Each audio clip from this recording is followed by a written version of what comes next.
And as well, we'll have an audience of citizens where citizens can come forward and speak on any topic at which they would so choose. I'd like to point out that we are videotaping this for playback on cable TV at a later date, so therefore you should be aware that you will be filmed and be on TV. I'd ask you to also please limit your remarks to 5 minutes so all that who wish to speak tonight can do so. Could you join me with the Pledge of Allegiance, please?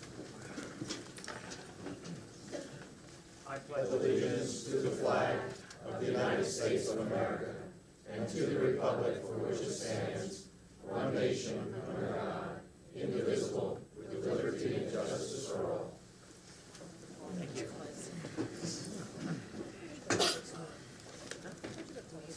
Is there a recommendation for approval of the minutes for the last meeting? So moved. Second. Moved by Redcamp, second by Mangle. Is there any discussion? All those in favor? Aye. Opposed? Motion carries. We'll now have some proclamations for some of our student athletes, I think. Where? Is this me?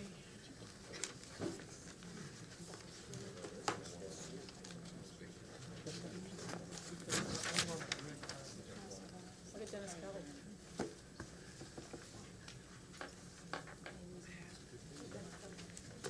It's always a pleasure to assist the board in presenting student proclamations. The student proclamations have a common preamble or beginning, if you will, and I will read that once so that it's not repeated for each of the several proclamations. Whereas many North Penn School District students individually and collectively perform distinguished service to their school in many activities, and whereas the reputation and image of the North Penn School District is built and enhanced by the performance of its faculty and students, and whereas the accomplishments of individual students in athletic, artistic, academic, leadership, literary, and musical endeavors bring positive community interest in school programs, and whereas the future of any community rests in the hands of its responsible youth. And then the student is named, and the reason for the proclamation is stated. I would like to call first upon our boys basketball coach, Dave Torsani, please. If you'll come to this podium, Dave, we'll ask you to introduce the students that you're going to be presenting to the board president and call them forward at the appropriate time. Thank you, Dave. I'd like to thank you for the opportunity to do this. I'm very proud to be able to introduce these three young men, not only for their accomplishments on the basketball court, but also for their accomplishments as young people. There couldn't be three finer role models for our young people in our community than these young gentlemen, and three finer people to work with as a coach. So I'm very proud to introduce them to you tonight. Selected to the second team, all Suburban 1 League Patriot Division, is a sophomore, and there has not been a sophomore selected this high since we've gone to the Suburban 1 League in boys basketball, and that's Kevin Viagas.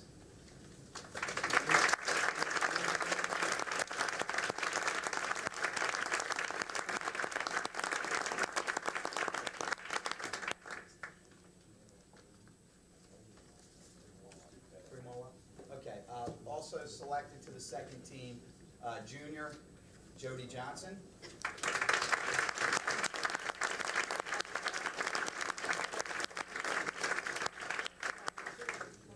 And a senior who was a 3-year starter for us and co-captain, Dan Moretsky. First team player.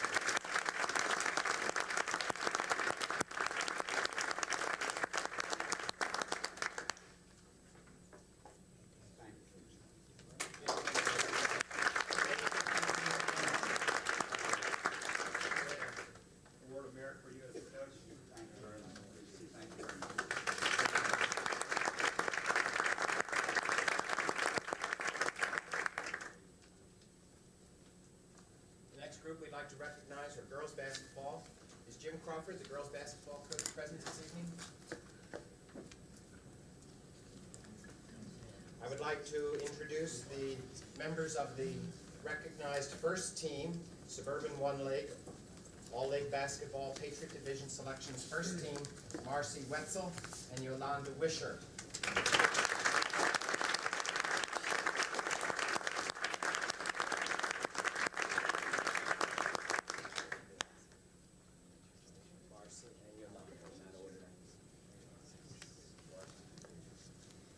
like to introduce the second team members, Denise Hartman and Jennifer Hauser.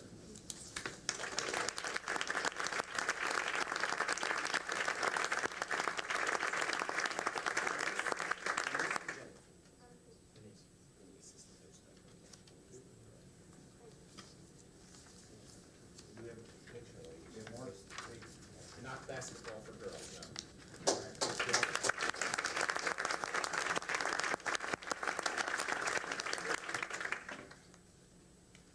The next students being recognized tonight are girls and boys bowling.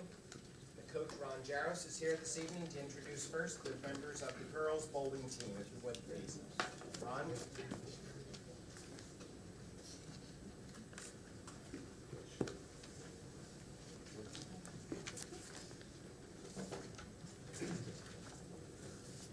Wore my little bowling sweatshirt because the last 2 years I went to the individual championships, and before last year, no team had ever won the team title and the individual title. Last year, the boys and girls bowling team did both, with 4 out of the 5 graduating as seniors last year, and neither of the individual championships returning this year. North Penn's boys and girls team did it again, winning both the team titles and the individual titles. So this is in honor of them doing the unheard of before last year, twice in a row with all new people. Give you an idea of what the team was like this year, starting out that way. Last year's team set a record with 8 shutouts out of 10 matches. This year's team had 9 shutouts out of 10 matches. The win-loss record for 39 out of 40. Highest team score ever was this year. Also the highest team series, which means 5 bowlers, each bowling 3 games. That's 15 games. It came to an average of 214 per bowler. The highest individual series was a record set this year with a 707. That was a 236 average for 3 games. And the highest average, varsity average for a season was never over 190. We had 2 at 200, exactly the same. First time it's ever been done for a varsity league average. We had 2 young gentlemen with 200 averages for the entire season. The boys team also, if you have bowled the ball before, over a season there are roughly 90 games. 66 of those were over 200. Now the athletes that performed all these wonderful feats. In an all-league team for bowling, there are 5 positions for first team, 5 positions for second team. They'll all, whoever's here, please come up. There's,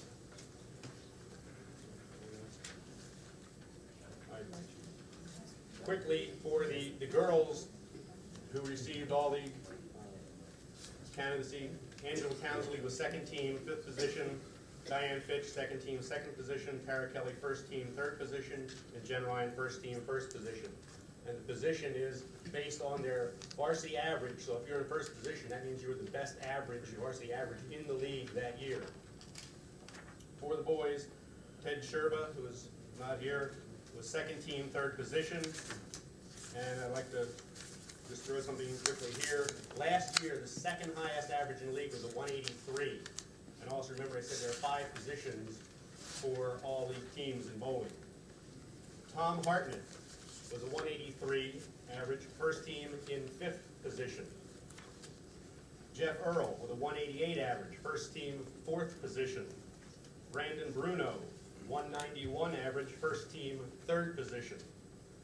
And the last 2 gentlemen, Mike Litnack and Ken McCluskey, are the 2 boys I mentioned that tied for first place, first team, 1st position with 200 averages. Ken and Mike.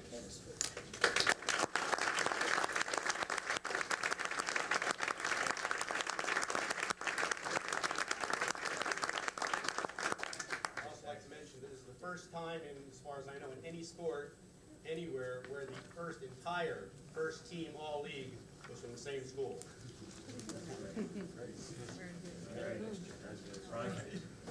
tell you don't like bowling. That's it.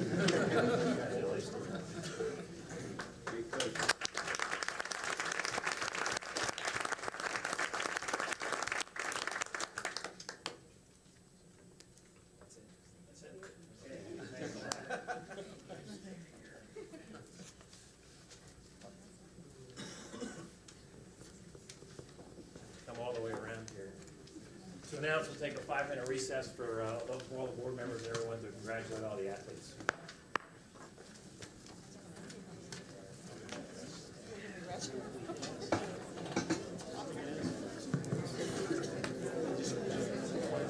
I'm so tired. It's been a long day.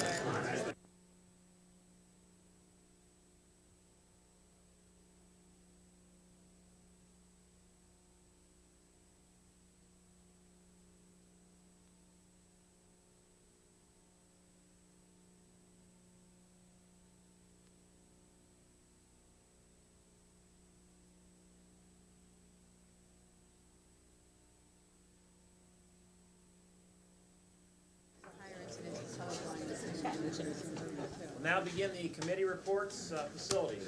Mr. Clements. Facilities. This week I had the opportunity to visit our construction sites and would like to share the following information. At Bridle Path Elementary School, the interior masonry work is complete and exterior brickwork is underway at an excellent pace. PECO is completing necessary electric service work on East Bridle Path Road. Electric service into the building is scheduled for completion on or about April 1st. Painting began on Wednesday, March 16th. Final poured concrete slab will be completed the week of March 21st. The loading dock area is under final construction. Electrical contractor has pulled all of the secondary wiring. That's the report for Bridle Path. Moving on to Walton Farm Elementary School.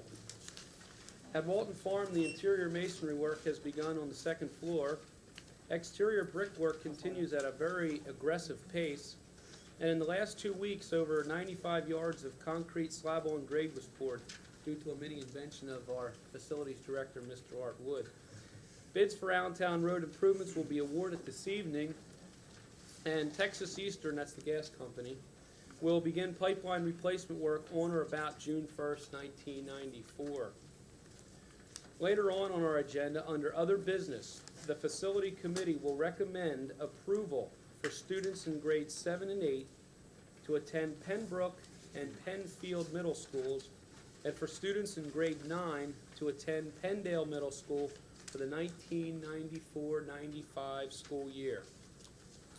That concludes my report on the progress at the new elementary schools. I'd also like to comment on our pest control program in the district. And I have a written report for that too. So I would just like to read from that, and here goes. After reading Mrs. Sharice Krieger's letter to the editor in the March 16, 1994 Reporter, and her March 2, 1994 letter to the school board claiming filth, pest infestation, and unhealthy conditions at Montgomery Elementary School, I, as a facilities liaison to the board, felt compelled to visit the school on Wednesday afternoon, March 16, 1994. At that time, I had the opportunity to personally interview Mrs. Carol Curley, who's the school principal, Mrs. Lynn Pop, who's the school nurse, and Mr. Lee Menziel, who is the head custodian. I feel it's safe to say that I fully understand good maintenance procedures, I understand cleanliness, and I certainly understand the type of environment that I desire for my children. My on-site investigation revealed what I consider to be a very well-maintained facility with an exceptionally clean food service area. At this point, I might add that I did have the opportunity to take a good long look at the pictures that Mrs. Krieger presented, and I believe some of the other board members had a chance to view them. Some examples were an apple underneath the counter, some breadcrumbs, probably a few ants, a couple things such as that, a rack of coffee mugs. So I had the opportunity to get down there and personally see all of those. Upon questioning of the head custodian regarding pest infestation, I learned of 10 to 15 ants in room number 9 and one dead ground beetle in an insect trap in the kitchen. I have a very, very difficult time understanding how this relates to what was called a serious problem of infestation. I would also like to share the results of an inspection that was done on Monday, March 14th, 1994 by the Montgomery County Department of Health. Mr. James Shivert, environmental field supervisor, and 2 other inspectors conducted this inspection based on a complaint by a Montgomery Elementary School parent. Their thorough inspection found the following violations. Violation number 1, there were 10 to 15 ants at a sink area in room number 9. Violation number 2, there was a faucet leaking at the base area in room number 9. And number 3, there were 5 water-stained ceiling tiles throughout the building.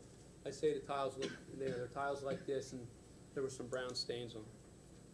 I would consider those violations to be very minor, considering there are more than 50 faucets in the building, and there are over 7,000 ceiling tiles in the building. On the inspection report for food service, there were 4 violations, and I'd like to go over those. The first violation they found in food services were that rolls were stored in sealed plastic bags in the sink area. That's violation number 1. Violation number 2 on food services. There were packaged steak sandwiches stored in a walk-in box on the same shelving with produce. So there were steak sandwiches set alongside of produce. Everybody understands that. The next violation was there was an uncoiled hose in a mop sink in the custodial closet. In most custodial closets, there's a hose attached to a faucet that usually comes out onto a tile wash area. Instead of that hose coiled up neatly, it was kind of like strung out. And the final was there was 1 dead ground beetle in an insect trap in the dry storage area. This inspection data, in my opinion, and this is just my opinion, reflects a well-maintained environment. All violations were corrected by the following day. I also might add that there were air quality tests taken on Monday. They were taken by the Montgomery County Department of Health, and the tests were found to be negative. So, that's my report. Great, thank you, Tom. Any board questions of Tom?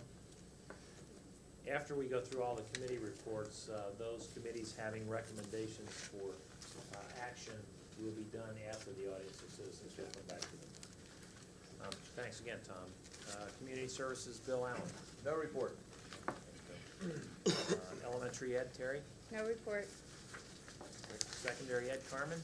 Yes, Dick, I have a report. Following our preliminary presentation on middle school boundaries on February 15th, we have held 2 public input sessions, met as a committee to review input, and held a full board discussion on the topic at our monthly work session March 8, 1994. Also at that work session, a new plan for 94-95 was introduced. An additional public input session on this plan was held Monday evening, March 14th. Feedback from that meeting indicated support for the idea. On the action agenda this evening is a recommendation to adopt a new plan that will keep 7th and 8th grade students at Pembroke and Penfield and 9th grade students at Penndale for the 94-95 school year. Additional boundary discussions will be held with the board and administration in the fall. I would again like to publicly thank the Middle School Boundary Task Force for their hard work and dedication to this difficult task. End of report. Thanks, Carmen. Any other questions? Once again, for those who aren't aware, it's Ralph Redcamp's bringing forward to the board the new alternative proposal that we will be voting on tonight that looks like it's a winner. So, thanks again to you, Ralph. Special Ed, Vicki. I don't have a report from Judy, but I do need to inform the board that on Tuesday, March 15th, that I met with the Department of Agriculture and Mrs. Connie E. She invited me to be as an observer at that meeting. As she presented it, the request to me was as an outreach to try to move from a confrontational position to one of cooperation. And if I would like to sit in so that the testimony that she's given to them could be at least heard by someone who represents the district. Judy has a tape. Mrs. H did follow up in providing me with a full tape, because she did record that meeting. That was a condition of her meeting with the Department of Agriculture. So I won't go into the full details of the meeting, but I would like it to generally convey to you that it was Mr. Howard Walker and Mr. Anthony Skiptunis from the Department of Agriculture. They explained that their reason for being there was in response to a request by the State Pesticide Advisory Board, and it is a fact-finding investigation regarding the circumstances of the pesticide complaints that we've had to deal with over the past couple of months. But they also made it very clear that their focus wasn't basically to determine misuse of pesticides. It's more or less connected with the bill that Senator Greenleaf has put on the floor for consideration. And what they're basically looking into is if there needs to be stronger restrictions and stronger guidelines for the use of pesticides, and that seems to be their primary interest and involvement here. In the course of that meeting, though, in conversations with Mrs. Aish, I was listening very carefully to try to find out what is the goal in continuing with the discussions between the district and at these meetings. And as I listened carefully, I had to come to some conclusions, not to address the validity of their concerns, but rather the sincerity of the concern and the fact that her fear is real. To her and to the other parents that are upset, there is a real fear there, which is handicapping, I think, our staff, the operations of the school, and that's something that we do have to address. And as I came down to listening to some of the information she's collected and trying to bring it down to the most simplest solution, I put a proposal to her and asked if this would satisfy her fears and her perceived her perception of what is creating the illness that she's presented on behalf of her son. And it was one of a spick and span wash. I'm not familiar with it. I don't know if Art is, but apparently in her information gathering, someone said that any residue that would be left from Durspan could be neutralized and eliminated through a particular spick and span wash of that area. I just want to present that. At that time, Mrs. Aish said that would help to alleviate her concerns and bring considerable peace of mind. So considering that was something that she was willing to accept, I did then say that I would advocate for such a solution and resolution to the problem, simply to help get our staff back in focus with the education and to perhaps bring some closure. And I'd like that to be considered. And another concern was with the IPM program, which I've conveyed to Mr. Wood through Judy Clark regarding having us, Sharice Krieger, and a few other citizens who are experienced with IPM to some degree, have some input when we are ready to put out the specs. So All right. that's. Thank you, Vicki. Any questions of Vicki? No questions of Vicki. I would like to say too, Mr. Bowman, that I support the desire to resolve the matter, all matters relating with the IPM, and also the concerns that have been brought to our attention by those parents in Montgomery Township. I see the situation as becoming unfortunate and doesn't need to be. I believe we have the adequate and we have good staff. We have good leadership, and I see it as a window of opportunity. With the state mandates coming about as they are, this looks like something we're going to eventually have to do. And it's our opportunity to do it right, to do it as efficiently and as professionally as possible. And instead of seeing it as a power struggle or everybody taking defensive or attack positions, it's an opportunity to work this out, to be on the cutting edge of IPM integration into the school, before the state actually imposes it. We've been here before when it comes to other health, safety, and welfare issues that the school has had to pick up on and deliver. Recycling, drug-free schools, smoke-free schools. I see this IPM and our opportunity to do a good job here in the same category.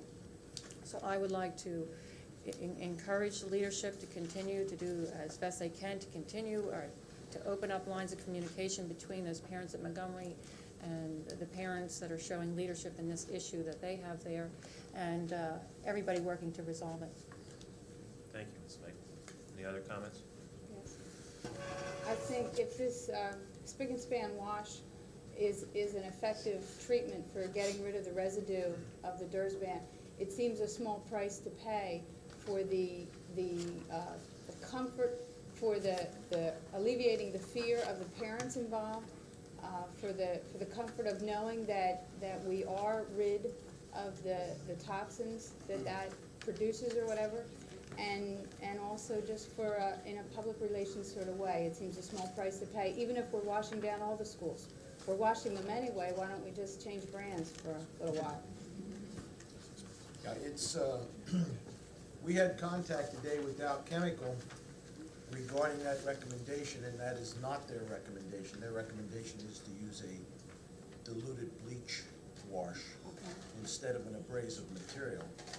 And they were also, we talked with Dr. Brian Snyder today, and he also apprised us of the fact that he doubts very much because of the time span between our last application and now, that there is a residual in that building. But I think He doubts that there is, or he there doubts is? that there is. Okay. He said 35 to 45 days is typically the amount of time that you would have a residual. I thought we heard 5 and 6 Well, months. I'm only going by the Dow people. You know, they're They would, facing. they would encourage use, wouldn't they? They wouldn't, no, they're not encouraging use. I mean, they're telling us what to do to remediate. And, you know, I turn to them because it's their product, and I think they probably get these questions. In fact, they faxed us information regarding remediation for all types of materials, whether it's ductwork, whether it's, you know, wherever there's a need to clean. The bleach is a chlorine or whatever, is that safe for the kids? We swim in it. True. It's cheaper than spick and span. How long would it take the fumes of bleach to dissipate, or you've Not been very long. diluted We- bleach? we- And it would be done in an evening, so it wouldn't. Well, we typically, if we have a mold condition, when we're in a wet season, we will do bleach wash downs. I don't think we even need to be bogged down with what the particular solution would be, so much as if it's going to bring the peace of mind so that Michael Leash can be back at school, so that our custodians can concentrate on their jobs, our nurse can go to work without worrying that there isn't going to be a paranoia sweeping through the school that day. Our principal can get back to the management responsibilities that she has, because at least they know that a specific step has been taken to eliminate the possibility. We can doubt that it's there, but we, you know, short of a comprehensive testing, we can't certify that it's not there, and that's why I would just suggest, I need it's just my direction. need to bring the easiest resolution and the quickest end to I the need ongoing. direction, Vicki, in light of the fact that we're looking at 1.6 million square feet.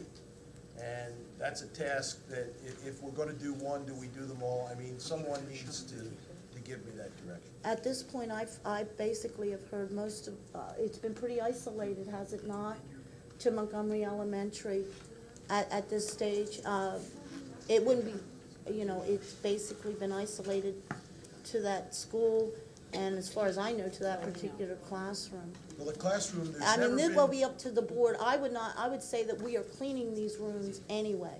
The difference is what we will be cleaning them The with. classroom has never been sprayed with DIRSBAN. So, I mean, we can Okay. wash it, but, I mean, the kitchen and the faculty room is the only area that has ever Okay. been where we've ever used DIRSBAN. It was just a resolution, a possible resolution that I thought should at least be presented. I think what Mrs. Sheriff said is right, that we're gonna be cleaning the schools anyway. Clean them It every really day. doesn't add extra hours to use bleach instead of, you know, whatever generic brand we're using now. So I would do them all. We use a germicidal now, and we Use feel both, that's, one day one day the other, I mean, I think it's pretty much at whatever. that Montgomery County. Any other comments? That was certainly an unusual special ed report, but that's okay. Under strategic planning, next month or the following, depending on board discussions relating to the budget, if we have time. If not, it'll be slipped to the next month.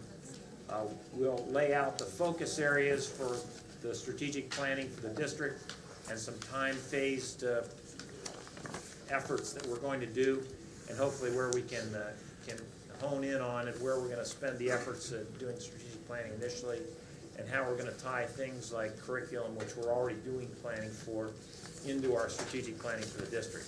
So hopefully next month, if the agenda's not too full, we'll have it then, or if it is, we'll have it in May.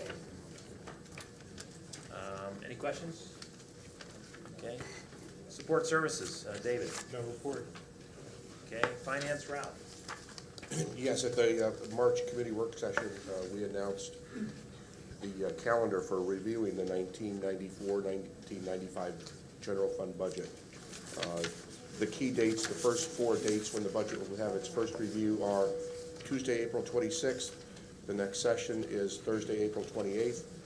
Then Tuesday, May 3rd, and Thursday, May 5th. All of those meetings will be here at the Educational Service Center from 7:30 till 10 p.m.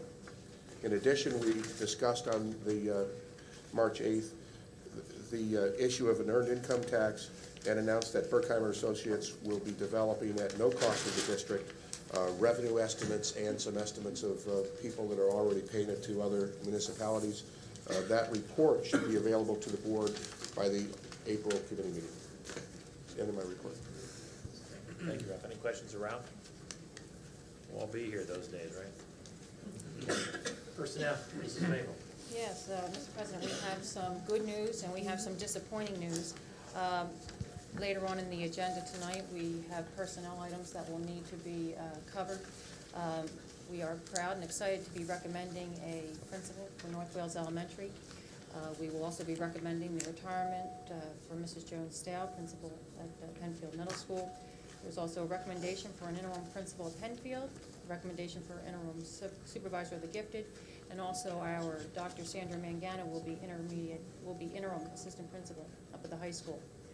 As for the disappointing news, I'd like to Mrs. turn. Mendel, before you move on, some of those individuals are here. If I could just introduce them right now so that I can let them Please do. slip out to spend time with their family. Yes, Dr. Olson. I see Dr. Pamela DeJarnette right here in the front. Pam, if you'd like to stand up and say hello.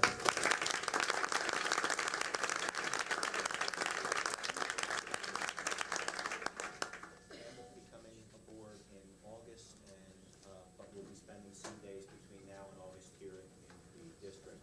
Standing against the wall is Jeffrey Twyford, who will be at Penfield Middle.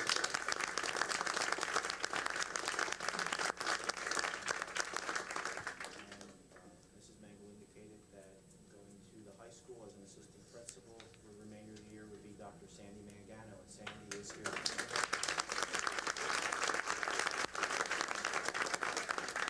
And taking over for Sandy in the supervision of our gifted programs is Joyce Finley, and I know Joyce is here as well.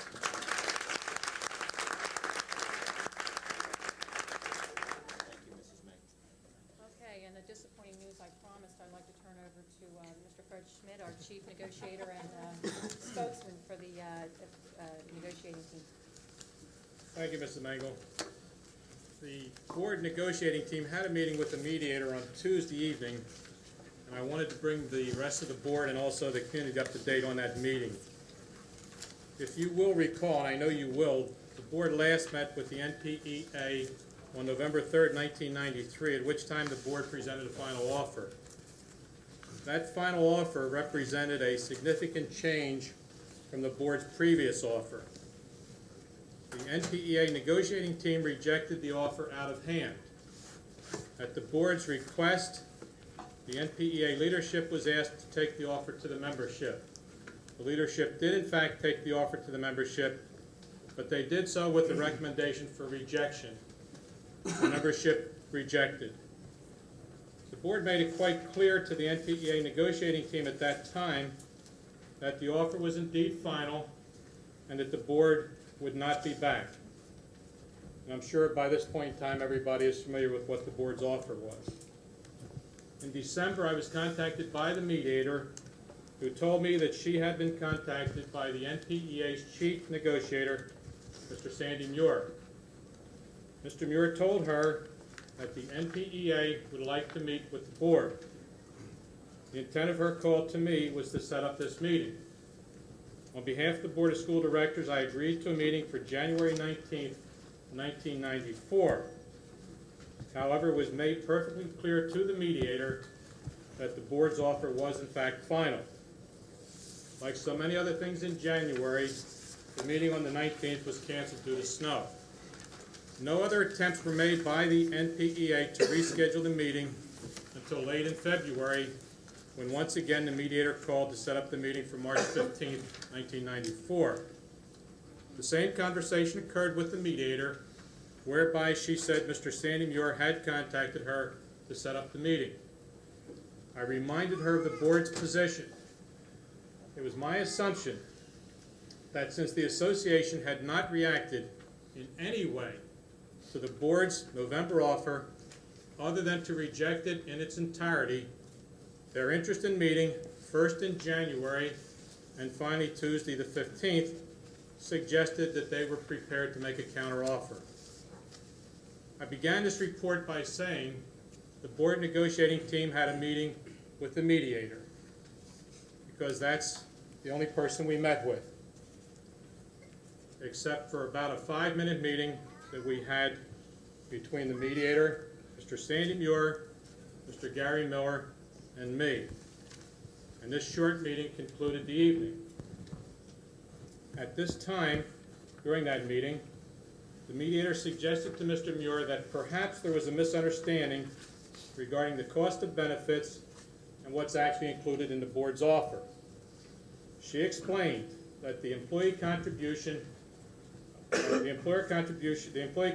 included dental and vision.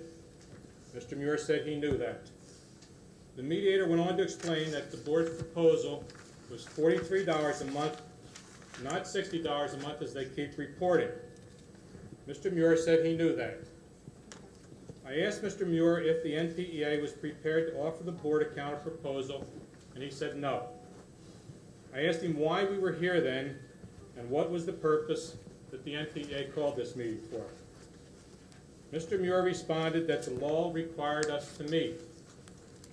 I asked him what law he was talking about, because neither Act 195 nor Act 88 have such a requirement. He then stated that the NPEA was trying to protect their right to strike. Asked to explain what that meant, he said he does not want to end up in court someday and have someone say the NPEA wouldn't meet. The bottom line on all this is that the board agreed to meet in good faith with the intention of listening to what the NPEA had to offer. Instead, the board was used by the NPEA negotiating team for their own selfish reasons. The meeting was a sham, it was a fraud, and it was an insult to the intelligence of this board and also the community that it represents. A meeting held for the purpose of actually discussing issues would have also served to protect the NPEA's right to strike. This experience has left a very bad taste in the board team's mouth and has given rise for the board to question the integrity and also the motivation of the NPEA negotiating team. There are no further meetings scheduled. That's the end of my report. Thank you. Mr. Bowman. Thank you, Mr. Schmidt. I would like to say that I've had opportunity to watch the negotiating efforts of Mr. Schmidt for well over a year now, and it gets increasingly more disappointing for me and frustrating for me to continue to watch the board make concessions, as we have charted along the way, to watch our chief negotiator try and deliver them, to no avail. The other night I walked in here and there was, I'd say, 150 to 200 faculty members expressing what Mr. Jordan referred to as frustration. I too am frustrated and share that frustration with the faculty that were out there that night. I am angry though because I feel the frustration is being caused by the negotiating team for the teachers union, not the teachers themselves. When I see what we've gone through for the last year, so many months, and then deal on a day-to-day basis with my children's teachers, I cannot believe these are the same folks. We have fabulous teachers in this district. I can't say enough good about them, but I am disappointed in the negotiating team. They are not negotiating. Our negotiator is doing all the negotiating, and most of the time he spends talking to himself or talking to us. We've said before, and Fred has confirmed before, we will meet anytime, any place, anywhere. This contract is not going to be settled until people start talking. I'm tired of the gamesmanship. I'm tired of being a player in it. Not tired enough to quit, not tired enough to give in, and not tired enough to go away.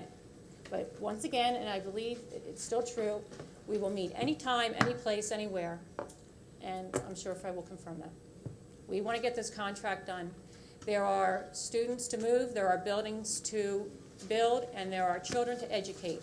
And this is bogging down the process and doesn't need to be when you have people willing to talk and deal. And I appreciate all the negotiating efforts that have been put forth by Fred Schmidt. He has my total and complete confidence as a negotiator and is doing a fine job with what little he's been able to do. Thank you, Mrs. Mangel. Any other comments or questions from the board? I have a question. When we hear from reading the papers or whatever that you mentioned in your report, the teachers, the union, it was recommended by the team that they rejected, and they rejected it. Do we hear numbers? Is that just a group of activists, or is that the entire faculty bargaining unit that is voting? That's really irrelevant to us in the fact that that's a process that's entirely up to them to use. I'm asking a question. My understanding is that there were certainly a fair number of people that were at that meeting, maybe 300 to 400, and that the majority of them, if not most of them, concurred with the recommendation to reject. Yeah, and whoever meets and votes, that's what the answer is. That's the way their bylaws work, yes. Okay. Then if there are teachers out there that are in agreement with the board's offer, they should get active and get their vote heard to resolve this. Well, we have the responsibility to make the offers and to do everything that we can in a fair and equitable way to resolve it. We don't have the authority or the right to tell people that are part of the bargaining unit what they should do. That's a function by law that's reserved strictly for the leadership of that association. Mr. Schmidt, isn't it true that the union leadership, in fact, has to present our offer to them? We can't do that. We cannot do that. And as I understand it, what they were presented was their version of our offer and not the word-for-word offer that we gave them. Is that correct? As well as I know, that's what I understand. Thank you. End of report, Mr. Bowman. Thank you, Mrs. Mangel. Legislative Farming. Yes. If anyone has been following the news, you will know that our Senate has gone through some interesting changes in the last few days. They met for 2 days and adjourned, and they will not be back until April 11th. In so doing, in those 2 days, they did pass a couple of bills. The one bill that passed the House and passed the Senate was the snow days to be made up, which was the Saturdays and the extended school day. The wording of that bill is rather interesting. It was intended for schools who could not get the 180 days done by June 30th. However, and once I called to get a clarification on this, it doesn't really state that.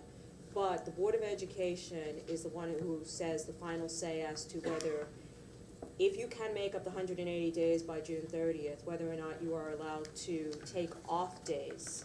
So for instance, if we had wanted to go on Saturdays in order to move our graduation or our ending date on the 17th, the Board of Education would be the one who would be approving that. And the answer that I got was that they are not going to approve it. So the bill really doesn't do much good to us. The another bill that had come up was training for school board directors, and that has met a very quick death at a committee, so that is of no interest.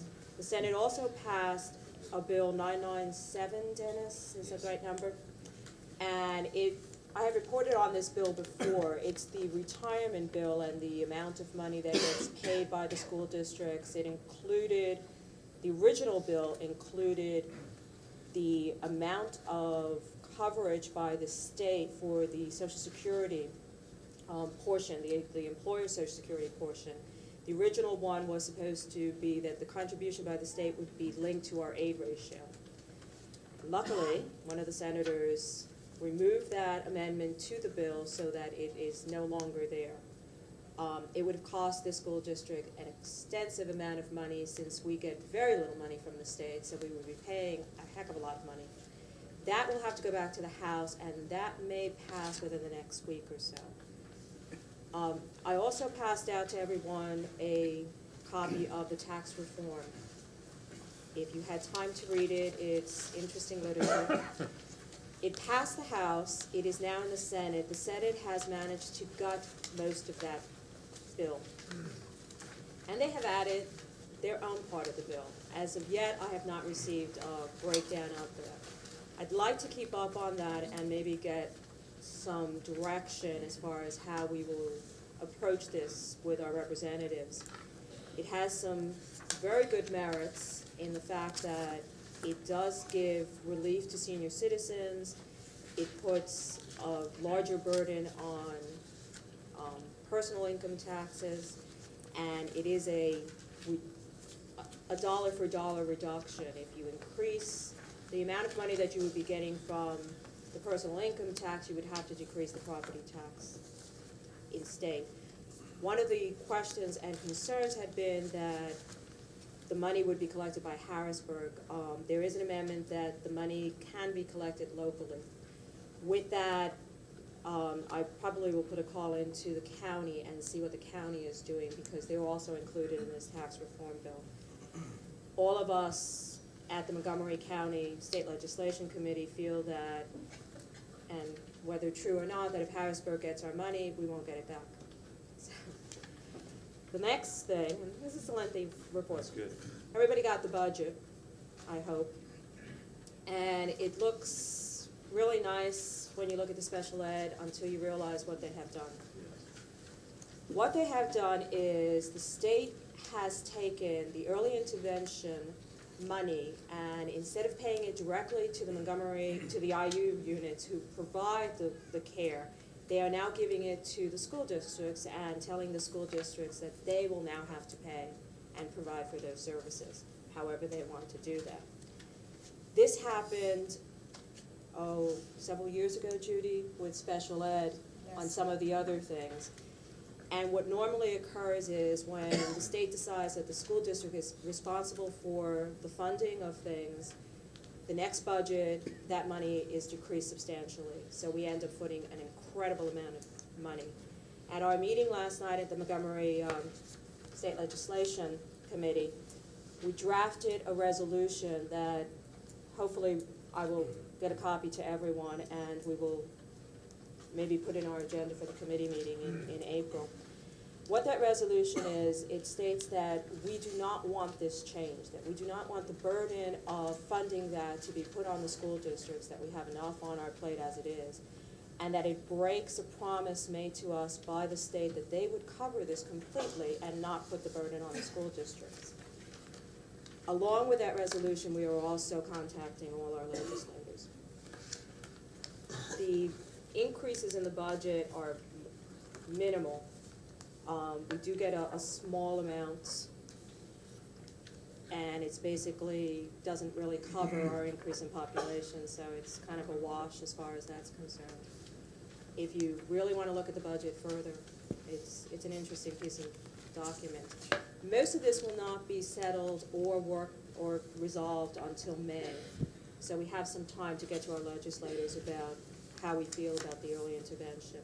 The last item, obviously, is the pesticide item that, bill that Senator Greenleaf is proposing. And again, the Senate will not be back until April, so we have some time to look at that more closely. I received a copy of it and have several questions to ask Senator Greenleaf, and I will be getting in touch with him sometime next week. And with that, that's the end of my report. Great. Thank you, Carmen. Any questions of Carmen? Carmen, can we have copies of that Greenleaf's bill as Yes. it is today? Yes. Thanks, Carmen. Under the IU, tonight we will be voting on 4 of the smaller budgets for the IU, of which we contribute funds to on an allocated basis based on our number of students in the district. One is the general administration budget, one's the curriculum and staff development services, the other is the legislative budget, and the fourth one's the instructional material services for which we partake. They're listed and we'll vote on those as necessary. And then our votes are weighted, by the way, it'll have to be a roll call vote because our votes are weighted by district, our district having a heavier weight because we're a larger district, and then some of the smaller districts, each vote not counting quite as heavily. So they do that and they put those together, and then we'll determine whether it passes or not. Please note that these are the 4 small budgets. There are 3 major budgets from the IU that we will be looking at in future months that deal with the special ed part of it, the non-public school services, and some of the other federally funded and state mandated programs. Thanks for your report, Carmen, on the early intervention funding. It has caused a lot of concern down at the IU. In that what they've done is they've taken the exact amount that they gave us last year and broken it down by the 22 or 23 school districts in the county and allocated that money out. And anybody knows that, you know, if we have to do that by ourselves, there's no way for that amount of money that we can do it. Yet it's a state mandated program. So it just doesn't make any sense. And, you know, I would support and encourage the rest of the board to support our letters to the senators and requesting that they don't do this. Well, remember that it makes sense to the state. It may not make sense to us, but it makes sense to them because that's less money they're gonna end up giving us. But it's a state mandated program. I mean, wait a minute, you tell us we have to do it, and then you say we're gonna pay you, but now, we were kidding, we're not going to pay you anymore to do it? We only have about 20 of those. And it's growing, the program is growing. The need for it is very real. And I'm very disappointed in the state and our legislators that are looking at it so short-sightedly on this and trying to put the burden back on the districts rather than making it a state program. Dick, it gets worse. This is a program, this is a good program. It helps 3 to 5-year-olds. 3 to 5-year-olds. This is a program that existed in this county. And the state came along and said, aha, this is something that we're gonna mandate.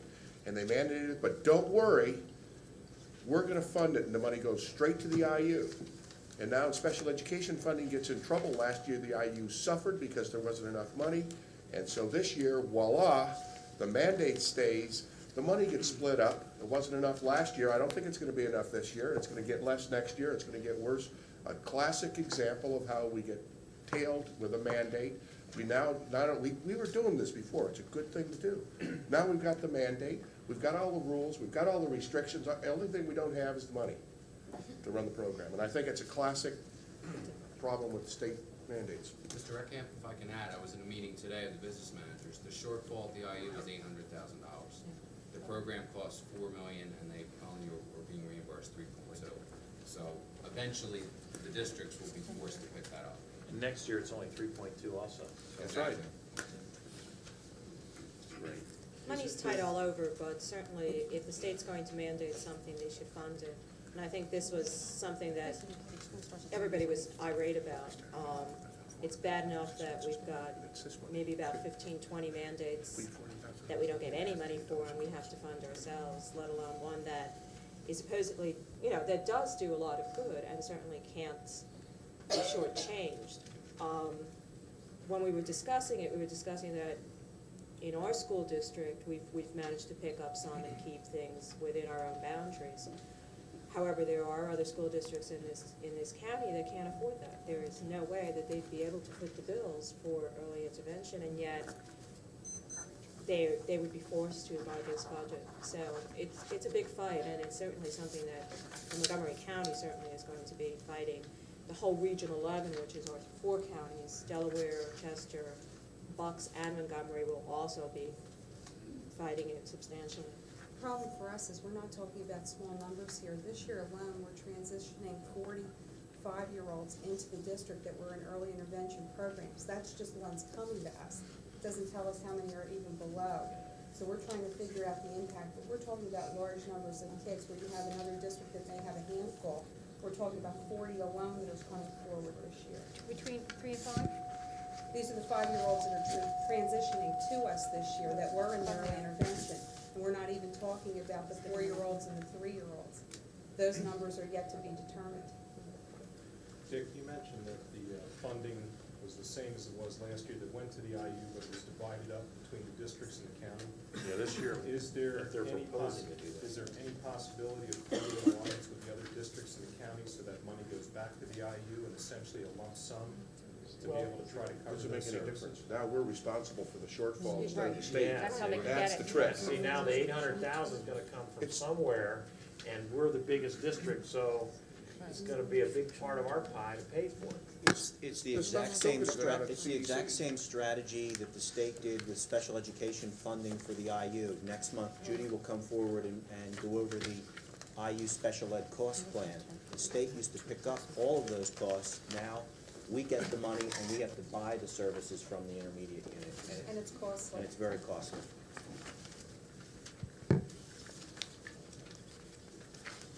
Any other discussion on the IU? I have no other report. Let's see, next one is North Monaco, Ralph. Very short. At last monthly meeting, we got the first look at our budget for the 94-95 school year. We anticipate passing that next Monday. And the good news is it's a grand total of 1.08% higher than last year's. And with a lot of things happening down there, it's very exciting that the budget is well in control. Terrific, thanks, Ralph. Any questions of Ralph? Merck Science Partnership, David Gordon. Thank you. Any other of the not standing committees that comments or whatever? Okay. It's now time for the audience of citizens. Should any of the folks in the audience wish to speak, please step to the podium, state your name and your municipality for our records, and please limit your comments to 5 minutes. Yes, sir?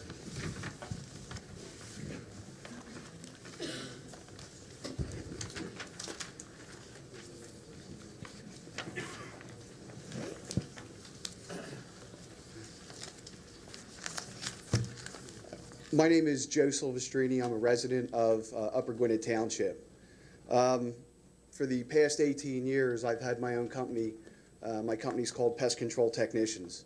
We design and implement integrated pest management programs. This is something we do every day. What I've seen in the papers about what's going on here is incredible.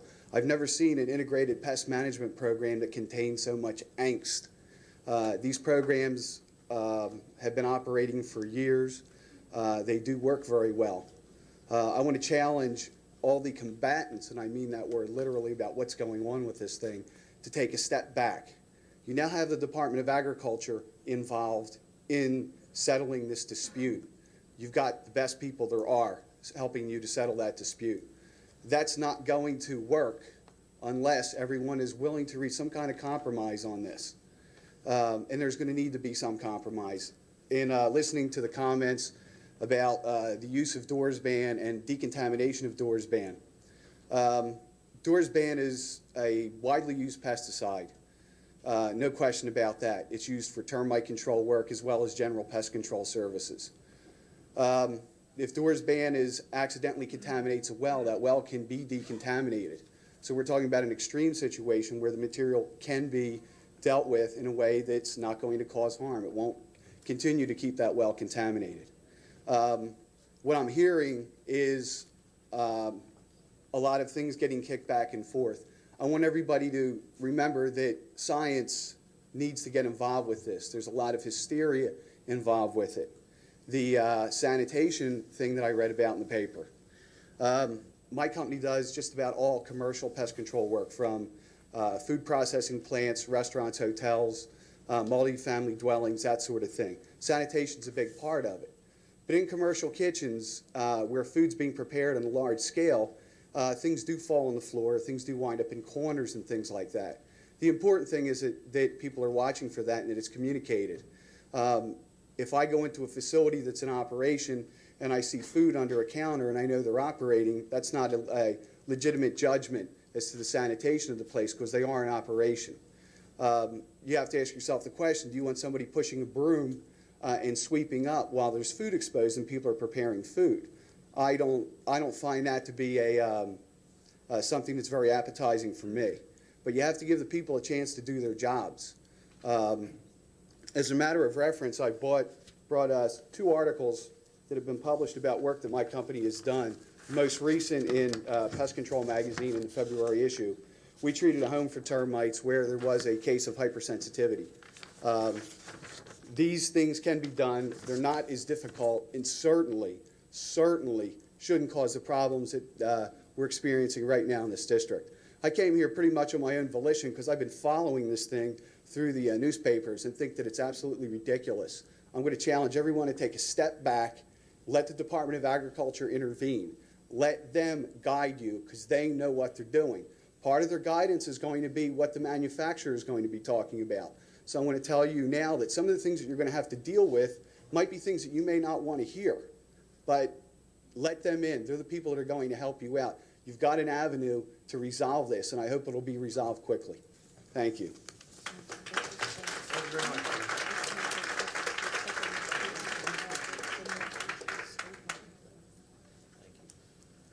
Ms. Krieger?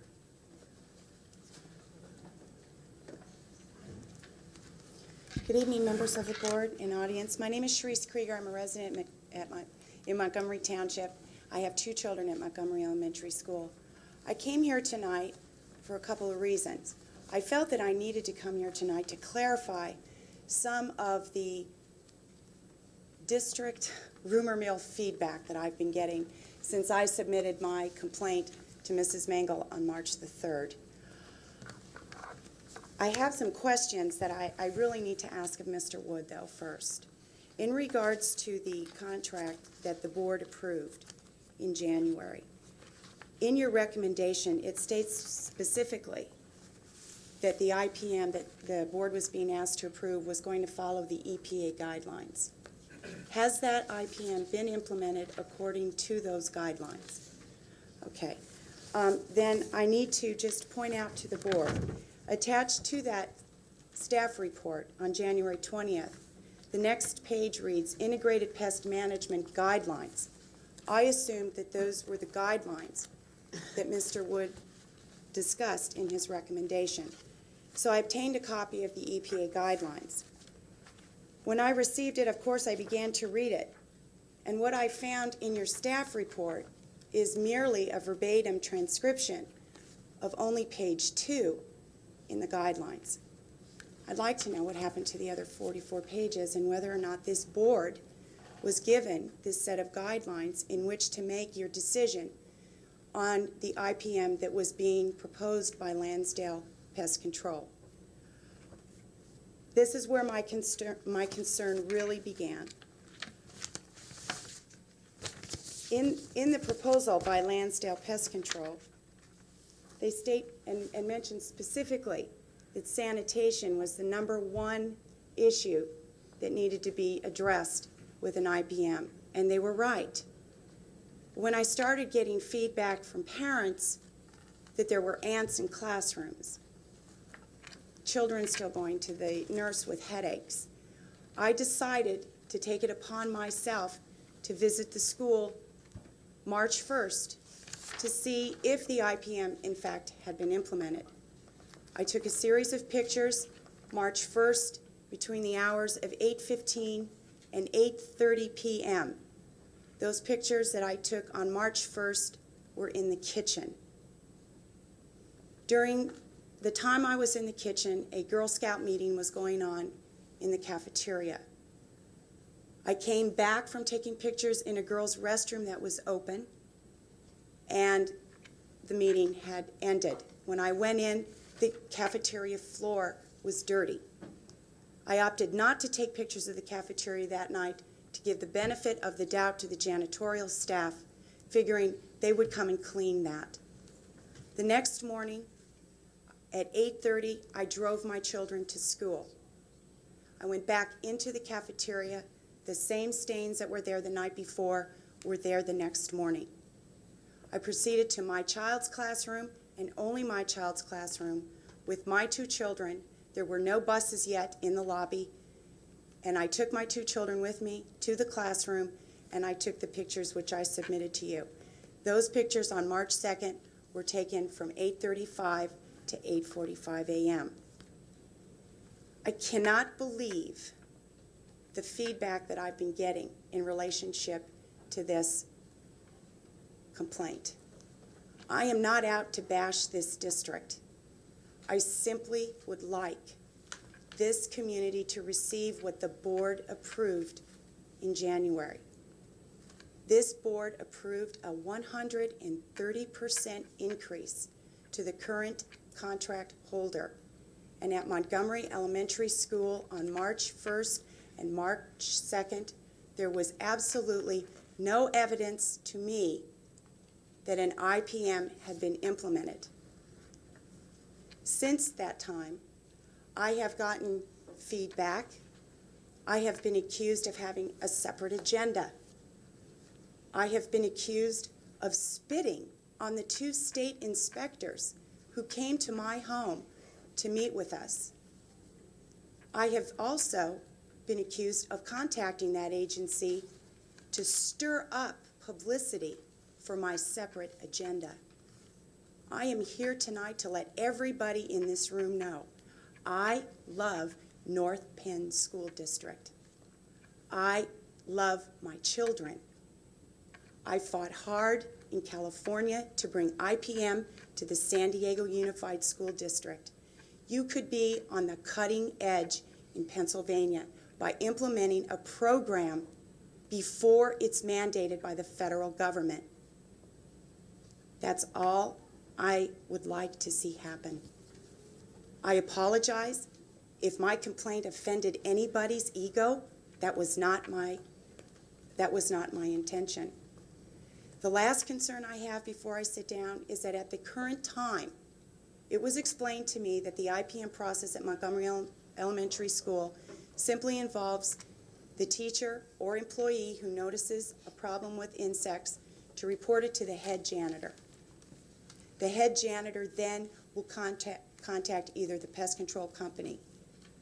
But according to teachers and other parents, they have seen the janitors putting out the ant bait in the classrooms. Now, my concern is if the janitors can put out the ant bait, why is he putting it out in direct conflict to the contract proposal that was submitted to the district in January? In Section 5, it specifically states, all bait will be placed so that they are inaccessible to children. All bait may be placed only when children are not present in the room to be baited. That is not occurring. They are coming in during class time and putting down the ant baits. And there are a few teachers who have had to monitor children's curiosity by asking them to leave them alone. I really don't think that this board has approved the best IPM for this community. I think you're being double charged for nothing. You are also being charged over and above for all special equipment, including ant baits, mice traps, glue sticks, sticky traps, any monitoring devices. And those should be included in an IPM. I hope that we can bring this situation to a quick resolve. I'm a little tired of the bashing that I'm getting because I simply like the community. I hate the fact that we already have one child that was sick We don't know how many children are really being affected by this or have been affected by this. The proper tests were never taken. So we cannot prove that any more than one child has been exposed to Dursban and became sick to it. But the district cannot prove that there aren't more children out there that are hypersensitive to it. Please, let's do the right thing. Thank you.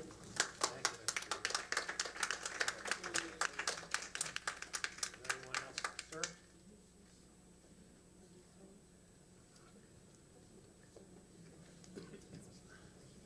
You can use the front, it's probably easier.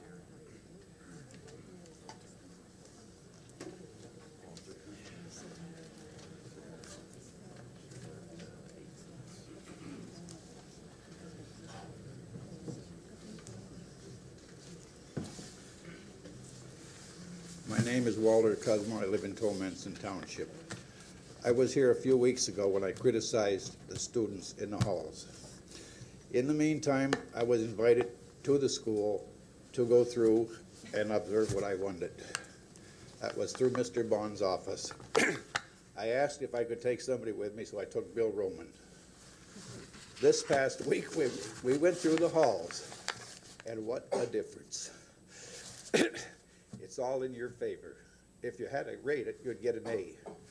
Now, we went through the halls, and we went through a period where they were changing classes. There was no pushing, no yelling, but the biggest surprise, we had a young lady stop and ask us if she could help us. She was willing to take us anywhere we wanted to go. We were invited to her class. She taught, but we weren't interested in going to the class. We were interested in seeing what was going on. And I think that young lady is here. Please stand up.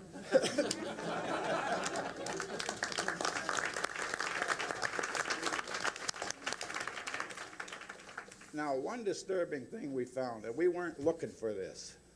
This is something out of the ordinary that we didn't expect. As we were walking the halls, and we went up and down and back and forth and everything else, we start finding empty classrooms. So we start counting. We found 29 empty classrooms. Granted, maybe 9 of them were 5 or 10 in a group that would fit in there. Maybe there were music classes, maybe there were special education classes, but subtract 9 from 20. We counted the seats in the classroom, and there were 30 seats in each classroom that we counted. 6 across, 5 back. Now that 500, if you put 25 in a class, that's 500 students that weren't there. We went to the gymnasium, we went to the auditorium, we went through the cafeteria. They weren't there because this was on between 9 and 10 in the morning. Now somewhere we have 500 students missing or not accounted for. Thank you. Well, sir, we have a capacity at the school is rated at about 2850, and we have about, what, 2250 there now, so. You have, Well, you could put another 500 in there.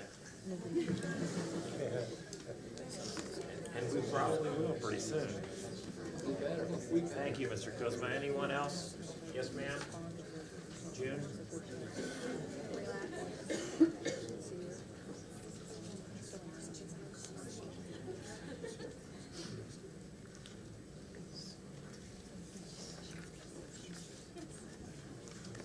Maybe we're not as crowded as we seem to think we are out there.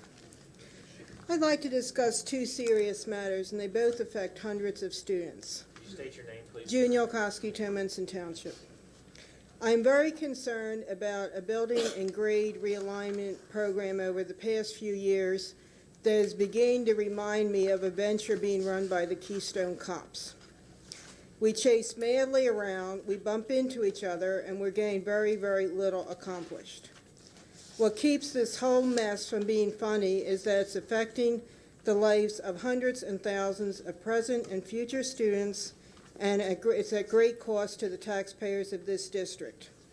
A few years ago, all we seemed to hear at meeting after meeting was how crowded our schools were becoming, particularly at the secondary level.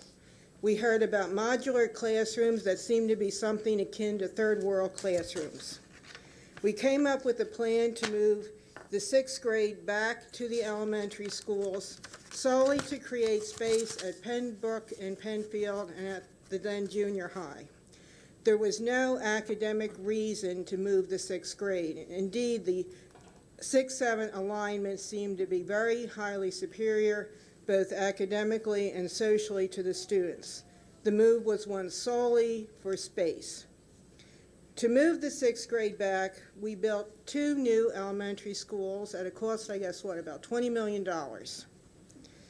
This year, we were supposed to have 3, 7, 8, and 9 schools to alleviate all this supposed overcrowding. Suddenly, Penfield and Pembroke are not overcrowded, and parents are quite content, our administration and school board are quite content to have the 900 or 800 students in them as they were when they were 6-7 schools. Instead, we're going to have the 9th grade rattling around like a bunch of lonely little lepers in a school that could hold twice the number of students that will be there. I'm very concerned about a plan that we're putting into effect for 1 year. I'm also concerned because of the conflict over having Penndale larger than the other 2 schools. And I have to wonder what's going to happen when we build a second high school, and that high school is going to be much smaller than the present high school. I think what we heard in the last few months is nothing compared to what we'll hear then. And I have to wonder down the road if we're going to have the 10th grade or the 12th grade sitting alone in the new high school. And I urge this board to start coming up with some plans that make sense both fiscally and academically, and not running around willy-nilly changing our mind every year. I'm also concerned about the way the bids were solicited for the before and after school daycare program. I'm appalled that we had 2 people in our public relations area send out these proposals rather than the people who normally do our bidding. These proposals were not sent out under our normal bid regulations. Only 1 legal notice was placed.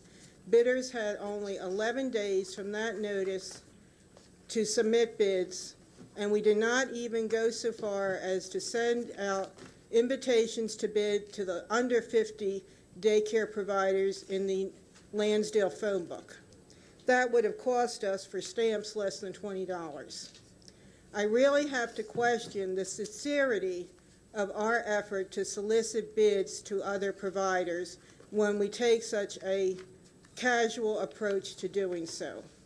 I'm very concerned at the short time allotted for bids to be submitted. I'm also concerned that these 2 administrators and other administrators took it upon themselves to overstep the board's prerogative and decide themselves that this program would be rent-free for the coming year, and that whoever receives the bid would be charged only $16 a day for utilities. My personal feeling is that this program is costing the district a great deal of money each year in administrative time, and I must seriously question if it's really costing us only $16 a day per school for utilities and other costs when there are 550 children involved in a program and our schools are being kept open 5 hours a day to run this program. I do not think that the taxpayers should be paying any cost related to this program, and I think we should be running it at a fair price to the district and to parents. I'm very concerned that it is now being run by a for-profit provider, and yet we are making nothing and quite possibly are losing money on this. I urge the school board to throw out the bids that have been received, rebid it, and give bidders at least 30 days to respond, and also to open the bids to all providers of daycare at this time, not just to those running programs for school-age children. I think that by running a program of the magnitude of ours, that we have more or less cornered the market, and there's hardly anybody out there who would qualify as running a school-age program and therefore could bid for this. I also would urge the board, when they draw up the contract for the next year, to eliminate the right of first refusal clause that has been in the last 3 contracts. I see no reason for such a clause. It's not something we give to anyone else. I don't think when we build a school that we give an architect the right of first refusal on all future buildings. And I think this should be handled in the same manner. I think we're going way overboard on the present contract to make it the best possible terms for the provider and at great cost to the district, its students, and its taxpayers. Thank you. Thank you, Ms. Alkowski. In the back there.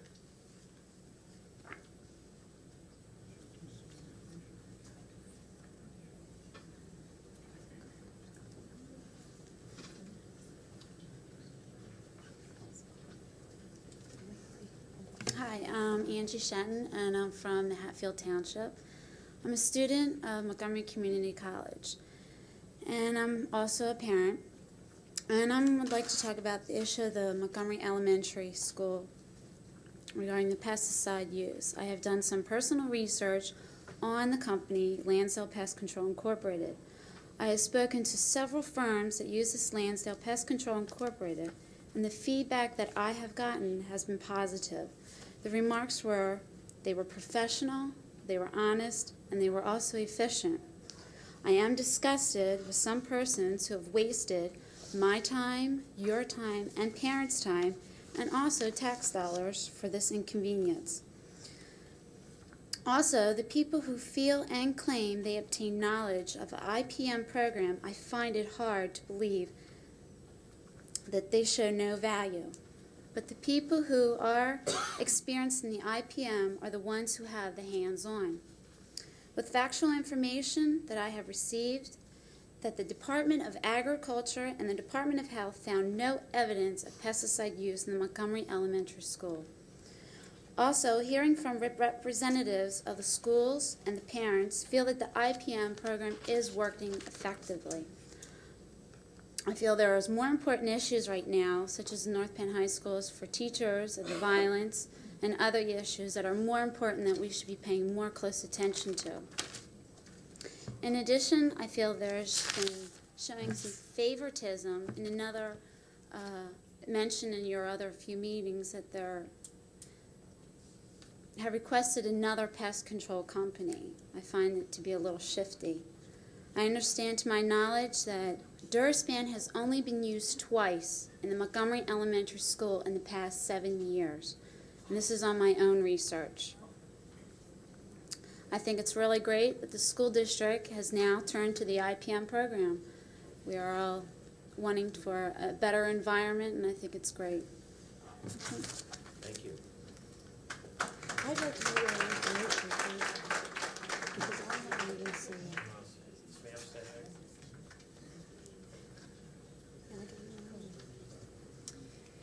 there. My name is Jennifer Mazzio. I live in Montgomery Township, and I too would like to speak on the IPM. At this point, I consider myself to be a somewhat objective observer because my children are not yet at Montgomery Elementary School, although my son will be attending kindergarten in September. I am disturbed by the confrontational nature of this entire thing. I am appalled by what seems to have become a personality conflict. I don't understand it. I think the board's intent, as the parents' intent, is for the welfare of the children. I'm appalled by anecdotal evidence of ant traps in school, in the classrooms. I am disturbed at a neighborhood gathering recently. A bunch of parents were together, and suddenly they're comparing children's symptoms. Headaches are common, nausea is common, diarrhea is common. Yes, I realize diseases are communicated. I realize children pass things around, but it's disturbing. What's most disturbing to me is that no one is willing to say, let's put personality differences aside and look into it. See what kind of cost-effective means there are to test, if that's what's necessary. I applaud Mrs. Mangle and Mrs. Shear and Mr. Perkowski's effort to mediate this and to address our concerns. I think it's the children that are important, not who's right and not who's wrong. Let's please do what's best for the children.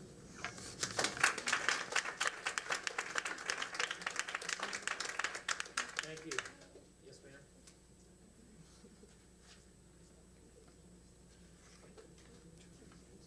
My name is Pauline Rosamore Shepherd, and my son attends Gwen Noor Elementary School. I have been following the stories about the pesticide and about the IPM that's been implemented. And I too have a problem understanding why it's taken so long to resolve something when the main issue here is the children's health. That there shouldn't be any question. What needs to be done should simply be done. And if all we're talking about is washing down areas that may have been sprayed by the dirt span, I don't really see where they're struggling over that. And also, my son does not attend Montgomery, but I would also like Gwen Noor and all the other schools in the district, any areas that may have been sprayed with the dirt span, to also be washed down. I don't want to find out months from now that children in other schools are getting sick as well. Why take the risk? If all we're talking about is washing it down, why take the risk? And then the IPM that's been implemented, please, I urge you, follow it carefully, please. I hope we've picked the right company to do the job. If not, please put the children first and find a company that can do the IPM appropriately. Thank you.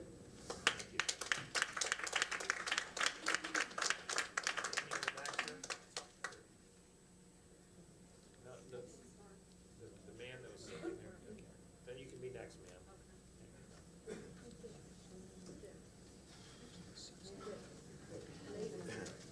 My name's Pat Capasso. I'm also a pest control operator. And I wasn't going to really get up here until I sat here listening to some of these things. The board says that they have implemented an IPM program. And here's some contradiction right here. The IPM program, the most important thing, one of them, parents have the most responsibility for their children, and they are their children's natural advocates. I'm a little nervous on this because I have other people in here.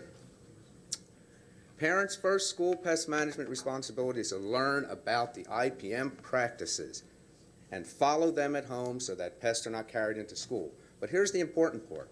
Second, parents should be aware of the current pest management practices in their children's schools. The school should welcome questions by the parents and encourage the parents to seek information. And the parents did that. And all they're getting is no results, okay? I'm not here to get the district's business, believe me. I want to do what's right for even our industry because we're looking like the schmoes, okay? Visible interest and concern on the parent's part is a valuable resource and stimulant for the implementation of a school IPM program. Here is 44 pages that no one has offered to you. I offered to the board. This is your IPM program from United States Environmental Protection Agency, Office of Pesticide Program.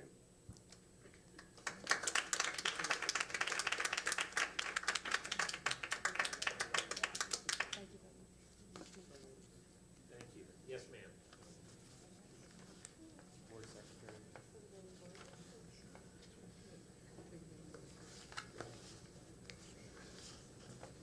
My name is Cindy Manis. I live in Tominson Township.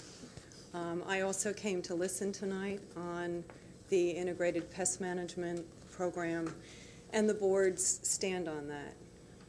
I have 6 years' experience in the pest control industry as a marketing and advertising consultant to the industry. What I'm hearing tonight is appalling. I mean, basically, you have made the offer which you made in January to implement IPM. The community doesn't understand that to implement IPM doesn't take a month. This is a very, very long process. We've also had 3 weeks of no school. And as I understand it, we have to get into our schools, and the maintenance people who would be doing the IPM have been shoveling snow so our children can get into our schools. I mean, this is crazy. This is a very big waste of your time and my time.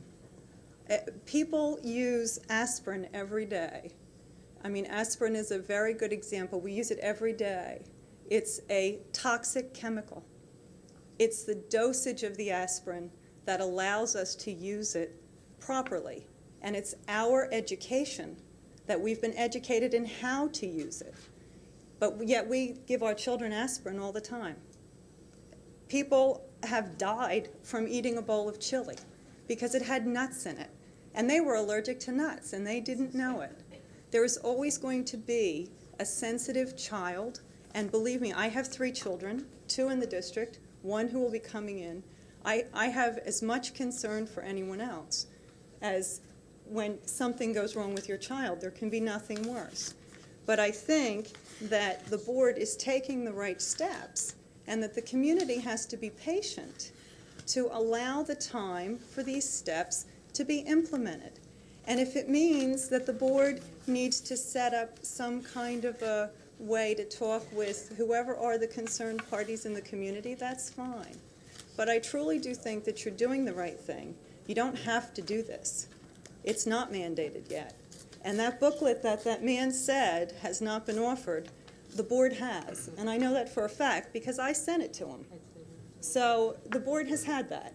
So, I mean, well, maybe not everyone. I didn't send it to everyone. I sent it in as a representative copy, and as I understand it, Mr. Wood is going to order copies for the group. Okay? But it just came to me today. It's basically just an educational thing. We have a chemophobic society. It concerns me because we want to educate our children about science. We've got this wonderful partnership with science. We're the examples, we're the leaders, and we're the chemophobics. How do we tell our children that chemicals are good and chemistry is good when in fact we sit here and because it's a compound, it is not a pesticide, it's a compound. And it is the use of that compound that makes it hazardous or not hazardous. And if we hire a company who can use it properly, that's all we need to do. And, you know, I'm entrusting my children that you'll choose the right company, but basically, this is a waste of time. So.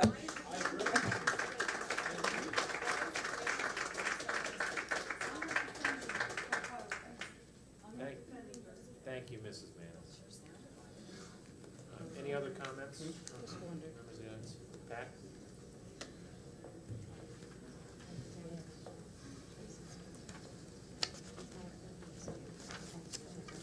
Pat Latavik, Tillmanson Township. I have a couple of questions. One's on one of the agenda items. I see where we've hired, excuse me, a new principal for North Wales Elementary School, which was mentioned earlier by Mrs. Mangle. There's no salary mentioned. Does somebody know what we're going to pay her? Not at this point in time. Her salary will be set as all others will for next year. She's hired for next school year, not this year. Okay, but we have no idea what we're going to be paying her. We hired somebody without any idea. Or is there? We will be bringing her in at the midpoint into the administrative salary schedule for that grade level for principals, and whatever that will be come September, that's what she'll be paid. Okay. And I have another question on the offer on the teachers that you met with the union and the offer, and I'm just wondering if the offer that's been being out there now is the same offer that was offered by the old school board, or whether there's been a new offer from the new members of the board, if they've met and discussed a different offer to the teachers. No, it's the same offer. Same offer. Have the new members of the board been brought in? Has it been discussed with them, or is it just the same offer being from the last year? It's the same offer from last year. 2 of the new board members sat as a part of the team the other night. But nobody else has. They've all been briefed on what that offer was. Well, I guess what I'm getting at is, have they decided also that this is the offer that they want to make to the teachers union? All the new members of the board. No, we did not have another vote on it, or no one has recommended to me or to Mr. Schmidt or to Mrs. Mangle as the liaison any wish to change the offer, whether it be increase it or decrease it. So the new members then are in agreement with what? That's what I'm trying to get at. They are not in disagreement, is I guess the right word. They haven't expressed to me any desire to change it, and some have in fact told me that they support it. But I haven't asked everyone. Pat, go ahead. Yeah, had they accepted that offer the other night, that offer would have been brought back to this board to vote on, so that the new board would have their opportunity to choose whether or not they wanted to support that. Okay, I'm just curious as to whether all the new members have been brought into the, and that they were in agreement, which you're saying they are. I am saying that they are. They are, fine, that's all I had. Pat, that was some of the surprise the other night. The offer that was provided back in November was turned down by the union. It's a dead proposal. When we went to meet with them, it was at their call. We went, we showed up, they gave nothing. We were going to meet with the new board when we had something from them, which we fully expected, to bring back to this new board and to rediscuss at that time. We did not imagine we would come back empty-handed. I guess I don't understand how negotiations go. I thought the board would have an offer ready and they would sit and talk about it with the We did, it teachers was union. turned down, and we felt it was their turn, and we thought we were going to receive something that night to bring back to our new board. We did not. We are going to eventually meet and regroup over what has happened, but we were hoping to have brought back something to the new board. That old proposal was killed by the union back in November. So there is no offer basically from the whole board right now as it is, except for the old one. That's it. Okay, thank you. Thanks, Pat. Any other? Yes, sir?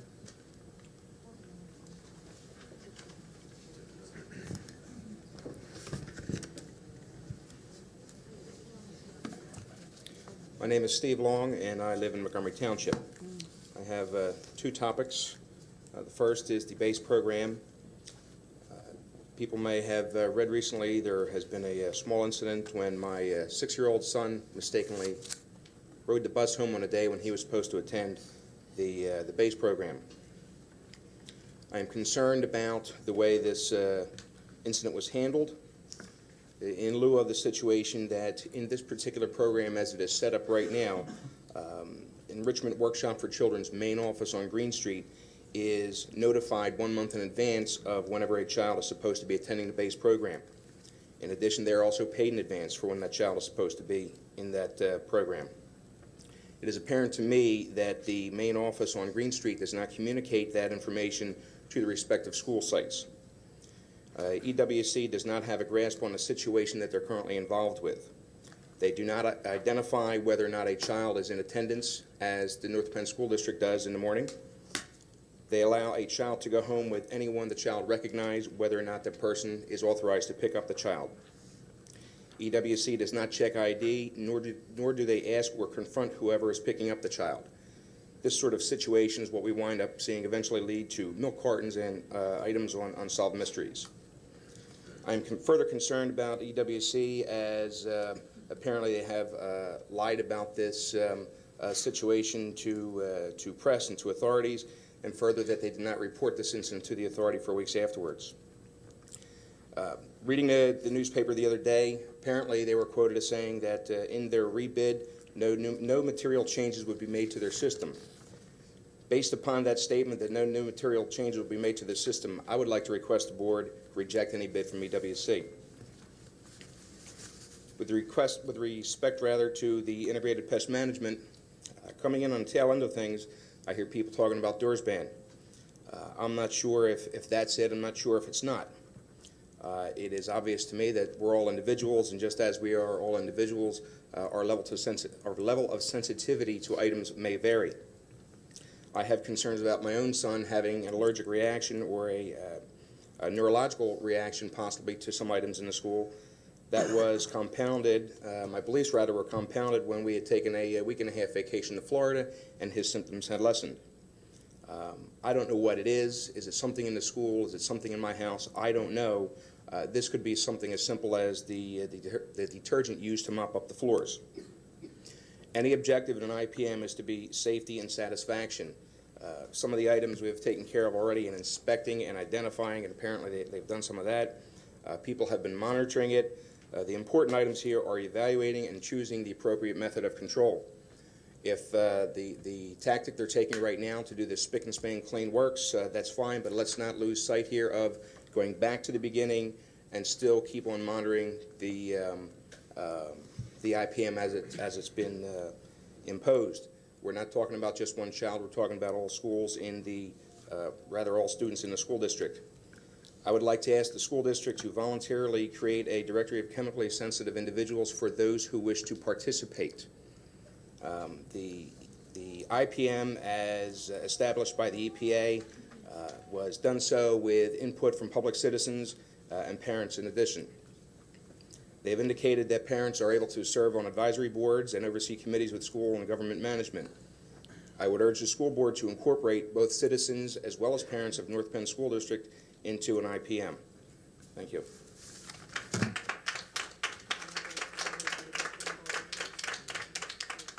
Thank you, Mr. Long. Any other questions, comments? Yes, ma'am.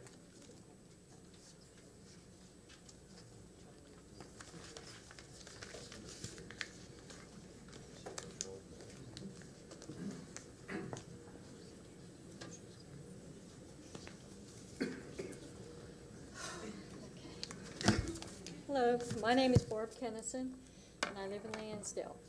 I have I have one concern at this moment, but I just wanted to let you know, Dr. Elko, that I received your letter, that you reviewed my request for a formal hearing regarding my son's 3-day suspension from North Penn High School, and you went into some of the details.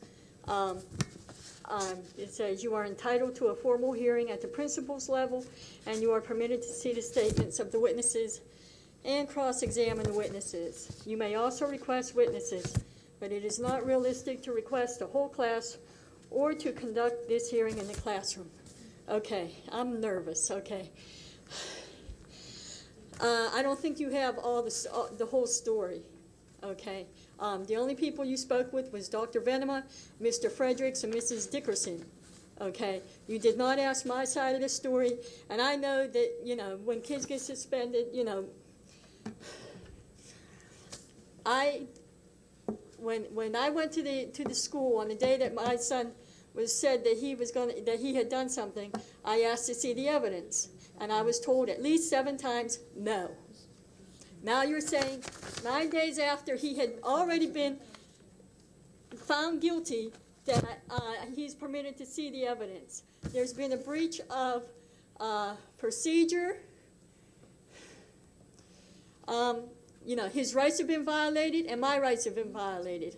I want a formal hearing. I want the hearing conducted in the classroom, and I want all the students there. All the students in the classroom were told to write a statement.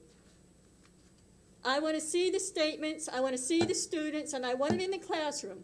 My son said he didn't do it, and the evidence is in the classroom with the kids and the written statements. I don't think that's unreasonable. This is not the first time I've had a problem with this school district, and I'm getting really fed up with this. I want a formal hearing. I got a call from Mr. Fredericks this afternoon telling me that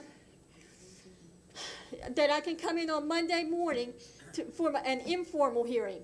Mr. Fredericks has a definite conflict of interest at this point, and I don't believe he's the one who should be deciding whether, you know, there's been a mistake made, since he's the one who said, no, you cannot see the evidence. And also Dr. Venema, who you say upheld the suspension. There's also a conflict of interest there. I want a formal hearing. Mrs. Kennison, you will have a hearing with the principal, and that's where the discipline matter has to begin. There is a conflict. It did begin. I asked to see the evidence. I was told no. He was suspended. I told him, do not take him out of the classroom, and they didn't. Now, 9 days after the incident happened, you're writing to tell me that you're upholding it. He says he didn't do it. There's evidence that he didn't do it. I think he has a right to prove himself. He's not a kid who gets in trouble.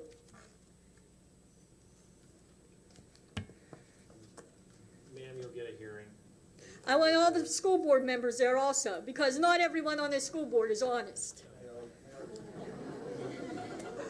With all due respect, I'm very much aware as legal counsel for this board. Well, Actually respond.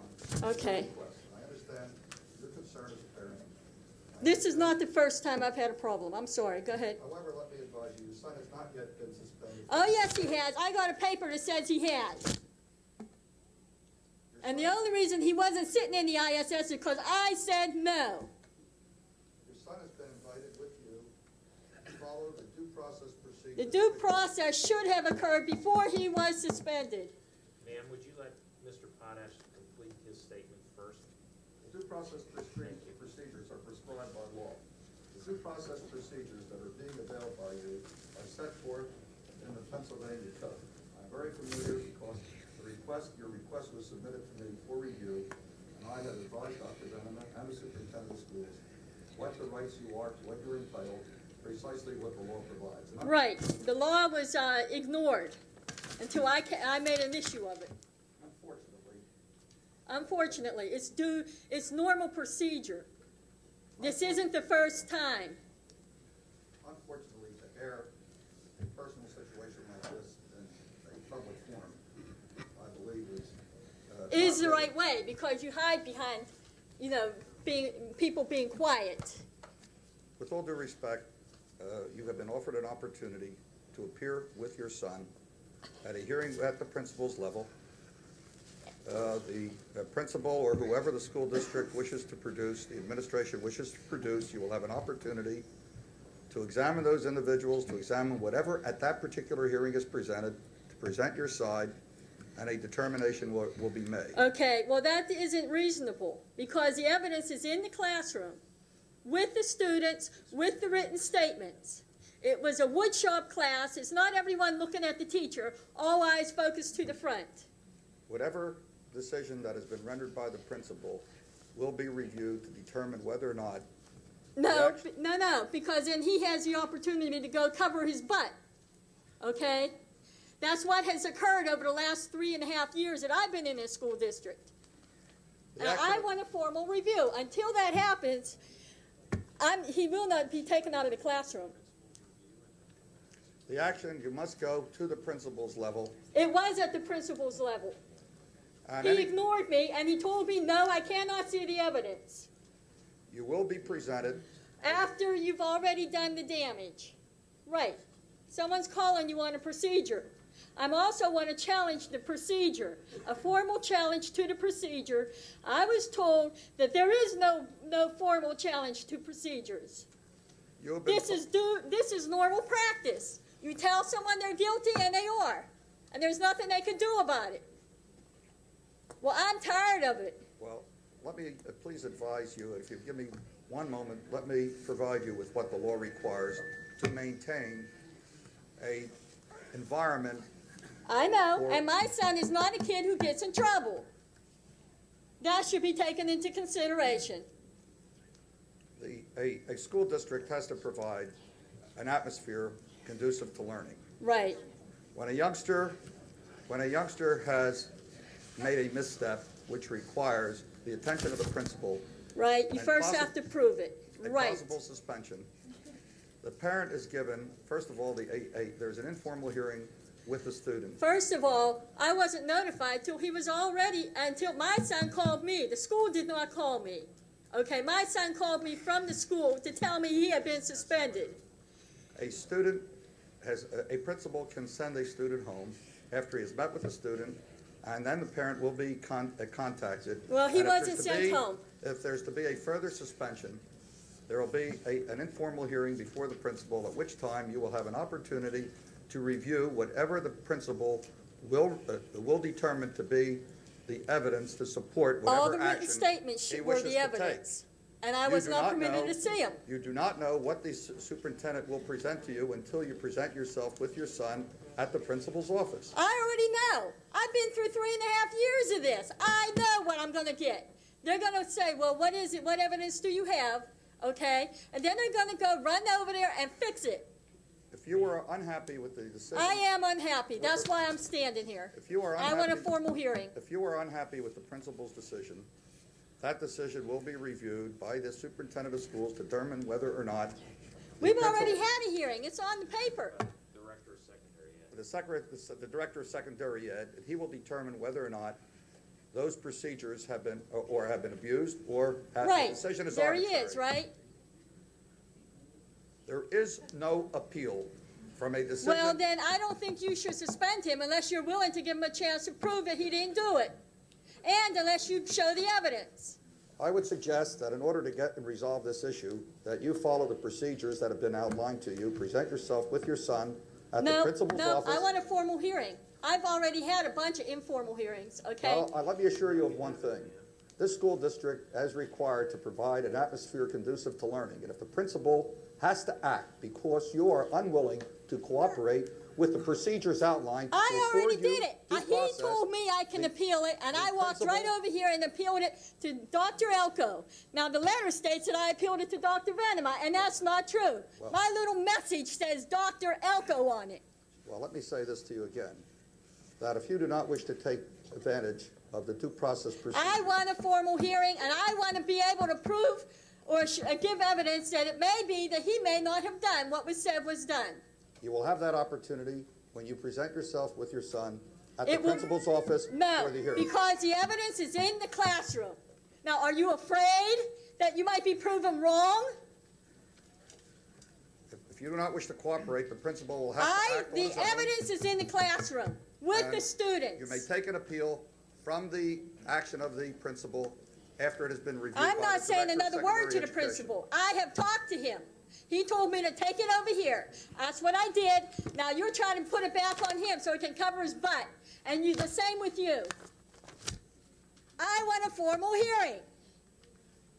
And I'm hoping there's an honest person on this school board.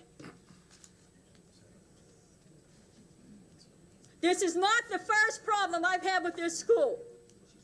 And every time I do an informal meeting with somebody, it gets covered up. I can prove what I'm talking about. I don't say nothing I can't prove. Ma'am, even though you say you want to waive your right, I'm not waiving anything. I want a formal hearing. you will get that after the informal hearing. No, with the principal. I've already had the Then informal. you can have a formal hearing with Dr. Venema. No, We don't make these rules guys for you, have a ma'am. definite conflict We of have interest. rules for this district, and we will follow those district rules. Well, the for rules- every parent and student in this district. You don't get to do it any different than any other child. I never knew that in this country you can be accused of something without being able to see what's going, see the evidence. This is America. Yes, ma'am. Yes, and America sir. says that Monday you show up at the I will not be principal's there. office for the It's a first waste step of in my the time. procedure. I've wasted enough time with this school district Thank doing you, ma'am. informal things. I do not take them out of the classroom. I want an informal hearing. I want a formal hearing. Yeah, I know who you are. They responded to your answers quickly. Right, they're ignoring what I say. I want a formal hearing.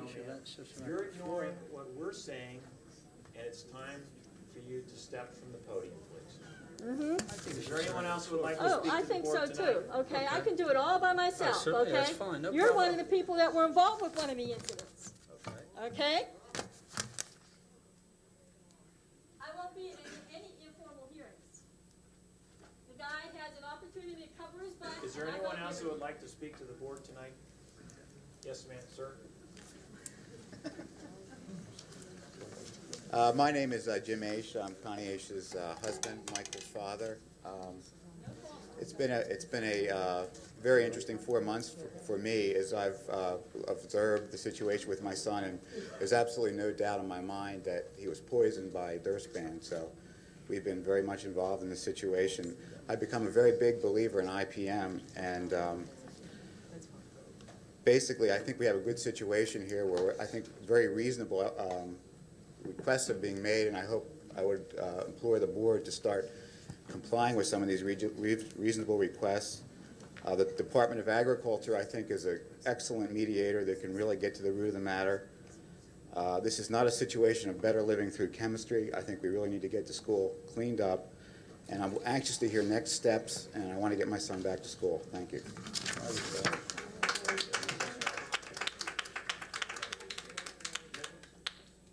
Mr. Potash, would you comment, please? Yes, I have a concern with the use of the word poison. The individual claiming that his son has been poisoned. That is defamatory, and that would imply, and I don't know if the intent was to imply, that this district somehow or some way caused the poisoning of his son. Now, all right, that's what I want to hear. That's an improper word to use. It certainly defames every individual sitting here and the efforts that they are making to maintain an atmosphere of a healthful atmosphere for the students. And I must point out to you that using the word poison under these circumstances to imply that is being caused by this district is defamatory without justification or excuse. And if you wish to say that under the circumstances you're concerned that there may be a situation that your son may be hypersensitive to, that's one thing. But to say that your son is poisoned by this use and imply that that is the reason that is being perpetrated, that the act of poisoning is being perpetrated by this district, is wholly without justification, excuse, out foundation, and is not true in fact. Well, I was just going to say, what is toxicity? I mean, it's high dose, you know, anybody can be sensitive, but toxicity is poison. I mean, that's what I meant. There was a toxic reaction. Well, it's merely speculation on your part that in fact Durspan is causing your son. Can I speak for a second? May I speak? You may speak. Okay. State your name. Connie Aish, Montgomery Township. My son Michael, I started to suspect the problem before he was even sick, because when he was in kindergarten, one boy in his class had aplastic anemia. The same month he was diagnosed, 2 second graders were diagnosed with leukemia. When I got the yearbook at the end of the year, a 3rd grader had died of leukemia. I thought, what is the incidence of leukemia in one school in 1 year? I don't know. But my son was not sick that year. Starting in November, when he was in 1st grade, okay, I thought he had the flu. I didn't know what was wrong with him. He had stomach aches, headaches. When he went to school, he would constantly complain. He came home with low-grade fevers, and then he'd get better at home, and I'd send him back. I thought he had the flu, so this year I paid for it myself. My insurance didn't pay for it. I got him the flu shot. Then when I found out that 17 children, that's what I was told, 17 children went home September 27th, that's when I started to become suspicious. They had diarrhea and vomiting. My son came home, he had diarrhea for 6 days after that. He had low-grade fever, headaches, and when he got better and went back, he started getting sick again. And I started thinking, every time I send him to school, he gets sick. He comes home, he gets better. School sick. So I started documenting it. And I gave you this information. I documented it for 3 weeks. And I found that each day I sent him, he got progressively sicker until he finally ended up at the nurse with a low-grade fever and headaches and nausea and sometimes diarrhea. Came home, got better, and I talked to other parents, I talked to the teacher, I found out 11 other students in one classroom were getting similar symptoms. Now, when you talk about sensitivity, I'm a pharmacologist. I know what sensitivity is. It is not an allergic reaction, and I'm familiar with the toxic side effects of Durspan. It attacks the nervous system. It's an organophosphate. Organophosphates were made for chemical warfare for World War II. They have one reason for existence, and that is to attack the nervous system. Okay? Now, they use them for pesticides in lower doses. Durspan is a 2nd or 3rd generation organophosphate. It's supposed to be safer, but I have medical documents that show that it's caused birth defects in laboratory animals, in rats, in low doses. I have evidence that shows, I have medical studies that show it's mutagenic. I have studies by a neurologist at Albert Einstein Medical School. I don't think these are hysterical parents. And they studied Durspan poisoning victims, that the people did not drink the stuff. They were simply exposed in the office at home where it was sprayed, and he actually measured the neurological damage. He measured the memory loss. And my son, I did not even realize how sick he was until I took him out of school. I found out the diagnostic test for organophosphate poisoning is the cholinesterase test. And when I took him out of school 3 days later, he tested positive for organophosphate poisoning. And over the next 5 weeks, I had 2 other blood tests done, and it gradually came back up to normal. In addition, I have a letter from his violin teacher explaining the symptoms that she saw, how she saw him go downhill over the time he spent in school, and how his memory has gotten better, and his ability to focus has gotten better since he's been away from school. Also, reading difficulties and I really don't want to be up here anymore, but I did want to comment, you keep mentioning air quality tests, but I have gone to environmental labs and asked them if this air quality test would detect the pesticide, the presence of the pesticide. Unless the air quality test was done within 3 days of spraying, there is no way it would be detected in the air. That's why when you, and I understand the Board of Health did another air quality test. I can't believe it. You know, I've been asking for the proper testing since November. The proper testing is the isopropyl swab test, and the Board of Health says they don't have the equipment to do it, and I don't have the money to do it, or I'd offer to do it myself.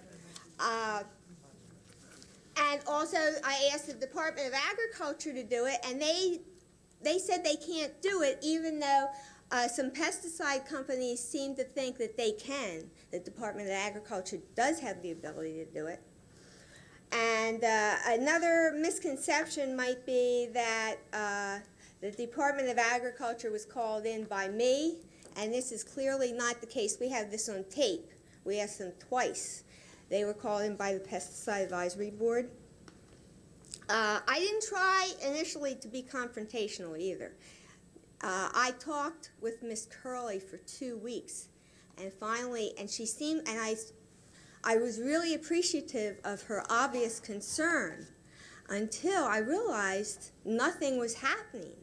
And this is when I started calling John Strobel and writing letters and gradually building up the level, you know, of involvement to try to get some action. Okay, now I'm really happy about the cleanup, and I hope this will resolve the problem. I was going to send, despite the fact you didn't answer my letters until after my March 1st deadline from January 28th and February 17th, I didn't get a letter until March 12th on this, but I was going to send Michael back March 1st until I started getting more calls from the parents that their children are getting sick. Now, this is what I hear. Nobody knows until you go to the medical records, okay? But I can't get anybody to do that. Mrs. Eash, What? if I could stop you for 1 minute. Okay. Please. Do you have the medical records? I have compiled all of the medical records. Okay. You have not called me. I don't know who you've called to ask, but you've not called me and asked to see those. You can make an appointment with me. You can come in. Okay. I have it all coded so that they are confidential and they do not list student names. Okay, fine. And I will come in and I'll compare them to my notes. I talked to Dr. Elko and Miss Curley, okay? And, but anyway, I understood that between 5 and 8 children were going to, in a typical day, from just one classroom. And one day, the children said there were between 6 and 8 left in the classroom. You need to sit down with me and you need to look at these records, and I think they will give you a clearer picture. Okay. If I was convinced that the school was safe, I would.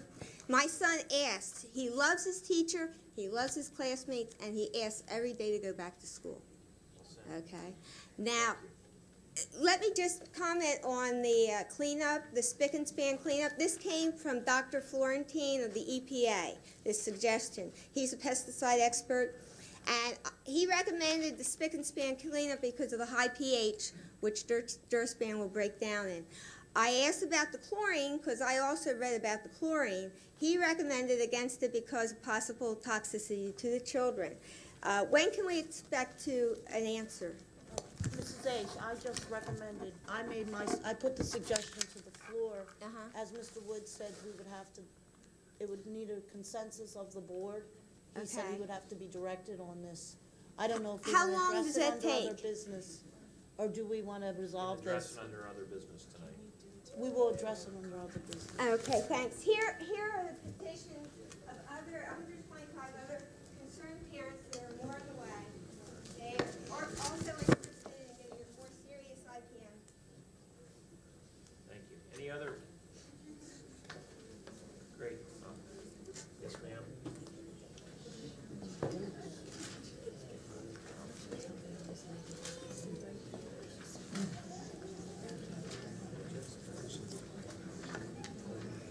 My name is Anna Smith. I don't live in the North Penn School District. I live in Percy. However, I am a member of the Sierra Club, and the Sierra Club has endorsed the Pesticide Notification Act, also IPM. What does one speak about for 5 minutes on the subject of pesticide use? It's kind of, what do we do here? In 1975, my brother, who was a rose grower by trade, died from cancer just 2 years after being exposed to a new agrochemical which was used around the rose stalks. The chemical was withdrawn from the market. Perhaps the manufacturing rights were sold elsewhere, so that another company could market the product under a different trade name. We call that old wine in new bottles. This was in England, and now here we are in the United States of America in 1994, discussing whether or not we should be using pesticides in our schools. After reading all sorts of information on the subject, I have gleaned some gems. The agrochemical manufacturers are promising to develop safer pesticides. This phrase seems to be an admission that the over 22,000 pesticides now on the market are not safe. Also, that biocidal agents such as Dursban offer the elimination of undesirable living organisms. Aren't human beings living organisms? How does the chemical differentiate between undesirable and desirable? How is it possible for a chemical such as Dursban, registered initially in 1965 and used primarily for the eradication of mosquito larvae, to be now sprayed in and around school buildings? Of course, it has a myriad of other uses aside from the above-mentioned initial use. As an insecticide on grain crops, cotton, field, fruit, nut and vegetable crops, lawns and ornamental plants, also beef, cattle, sheep, turkeys, horse site treatment, domestic animal bedding, domestic dwellings, farm buildings, storage bins, and commercial buildings. It is ubiquitous, and this is only one pesticide. There are many data gaps on this chemical, just as there are on many of the other chemicals out there. What are the effects of long-term exposure of children to Dursban? Are children the unwitting subjects of a massive field study? We don't know. One has only to look to the farm workers of California to realize that no further argument advocating the use of pesticides can be brooked. If approximately 300,000 cases of farm worker poisoning annually due to agrochemical exposure is not evidence enough, then consider the innocent babies born with terrible birth defects, the malignant tumors, the cancers. Are these the terrible fates which lie await for the children of the Northeast? Think of the stress heaped upon the families involved. What of their dreams for the future? All of the above leads to the obvious statement that there must be an ever-increasing cost to any healthcare system. Should we continue along the path of chemical dependency? How does one apply the brakes on such a gigantic machine set in motion so many, many years ago? The US EPA is mandating that the agricultural community drastically reduce its use of the 1 billion plus pounds of pesticides applied each year in the US. Perhaps it is now time for everyone to learn together before it is too late. How can we conscientiously offer environmental education in our schools in the daytime while letting the exterminator in the back door at night? Now, I'm going to read this. This was sent to me by somebody high up in the Sierra Club. Why schools should notify parents and teachers when pesticides are used and adopt integrated pest management. Schools routinely use pesticides. A Pittsburgh school survey in '92 showed 100 of the respondents used pesticides. In Philadelphia, as in most other areas, schools regularly use pesticides that are potentially neurotoxic, that is, capable of harming the brain and nervous system of humans.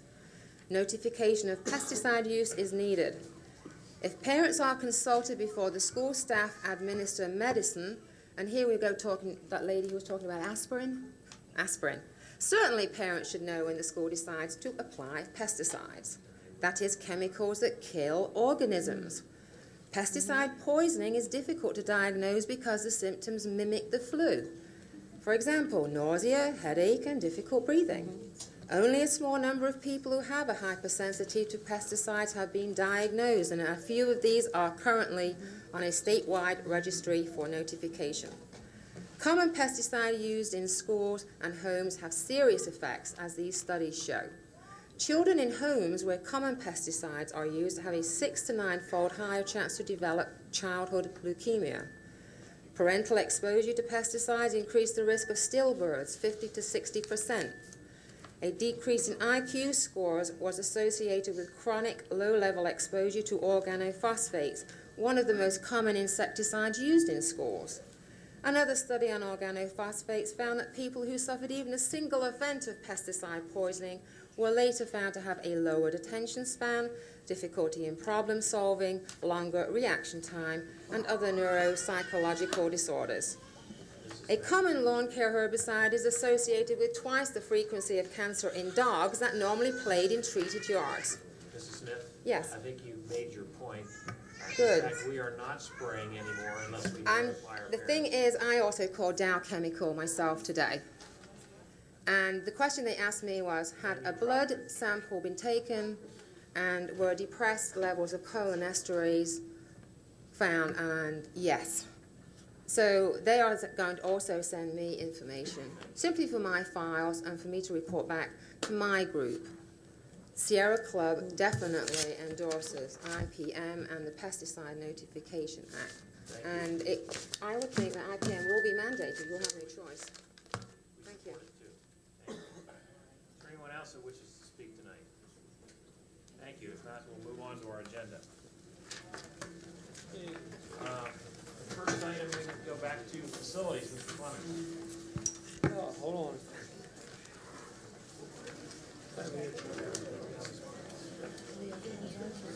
Okay, I move for approval for students in grades 7 and 8 to attend Pembroke and Penfield Middle Schools, and for students in grade 9 to attend Penndale Middle School for the 1994-95 school year.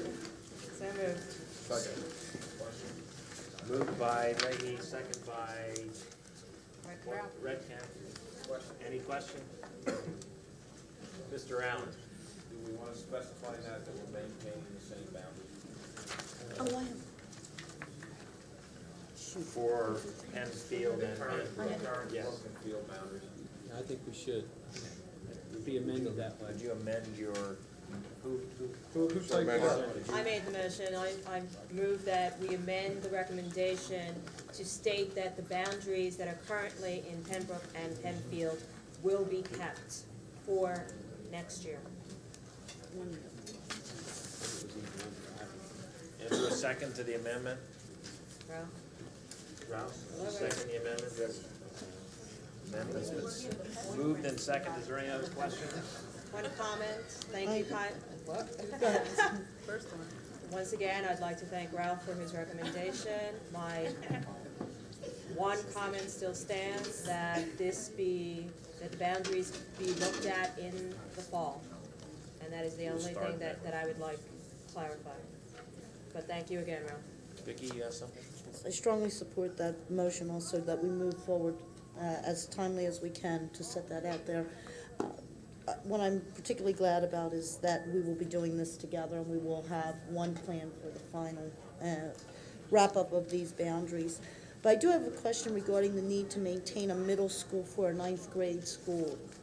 With the junior high, it's a junior high now, and we had previously changed it over to middle schools, but it's a little tough to consider a 9th grader a middle school configuration, particularly now that it's standing alone.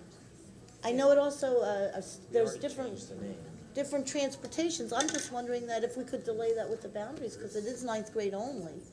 I mean, we've just made a total U-turn on our grade reconfiguration here. We've already voted on the name change. We submitted the name to the Department of Education. It's been approved. It would require going back to do that. So the Penndale Junior High now. I'm absolutely amazed that the difference in the regulations that exist between middle schools, which are different and in many ways very much more lax than a junior high, and our Department of Ed considers a single 9th grade class a middle school configuration. I guess the definition is a lot broader than I expected. But it does involve staffing. There are different, busing, there's different busing regulations under a middle school grade than a junior high. Though, will they now switch down to the other time, or will we still be able to? My understanding is that as far as transportation is concerned, that that the ninth grade school would be treated as though it were a secondary school. Will we be able to keep it on the same tier as the high school As far as busing is concerned. Okay, so Bill, you're able to work that out? That's the intention, to keep it on with the. Okay, will there be a difference of those eighth graders who are walking now as classified as a junior high? Will they, some of those in that half-mile margin? Excuse me, Vicki, could we have the Okay. audience please be quiet? We can't hear up here when you're talking out there. Will they, Thank there you. be a shift of If some? you want to talk, please go to the atrium. The direction that we've received to date, we're waiting for a written copy to arrive from the Department of Transportation, is that they view ninth grade as a secondary school, and consequently the 2-mile walking limit would apply. I have not received that yet. It's being mailed to John Kosher. As soon as that arrives, we'll. So they'll ignore our title of a middle school and they will still maintain a Their classification? opinion is, Okay. it doesn't matter to them what we call it.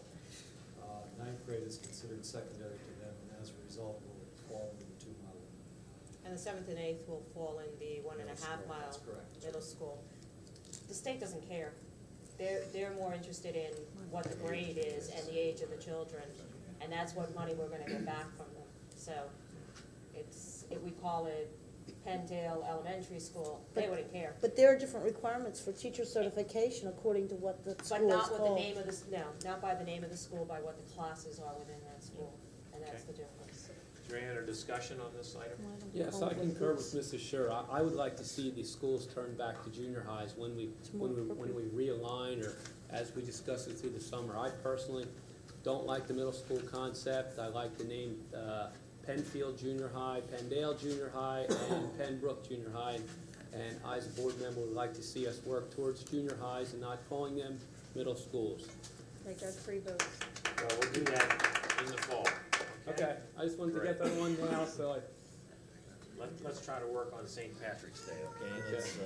That's Dennis's. Is there any other discussion on this item? All those in favor? Aye. Opposed? Motion carries. We have 4 recommendations for approving the budget for the Montgomery County Intermediate Unit. Do I hear a motion to approve the general administration budget for the IU? So moved. Moved by Mengel, Second. second by Leahy. Is there any questions?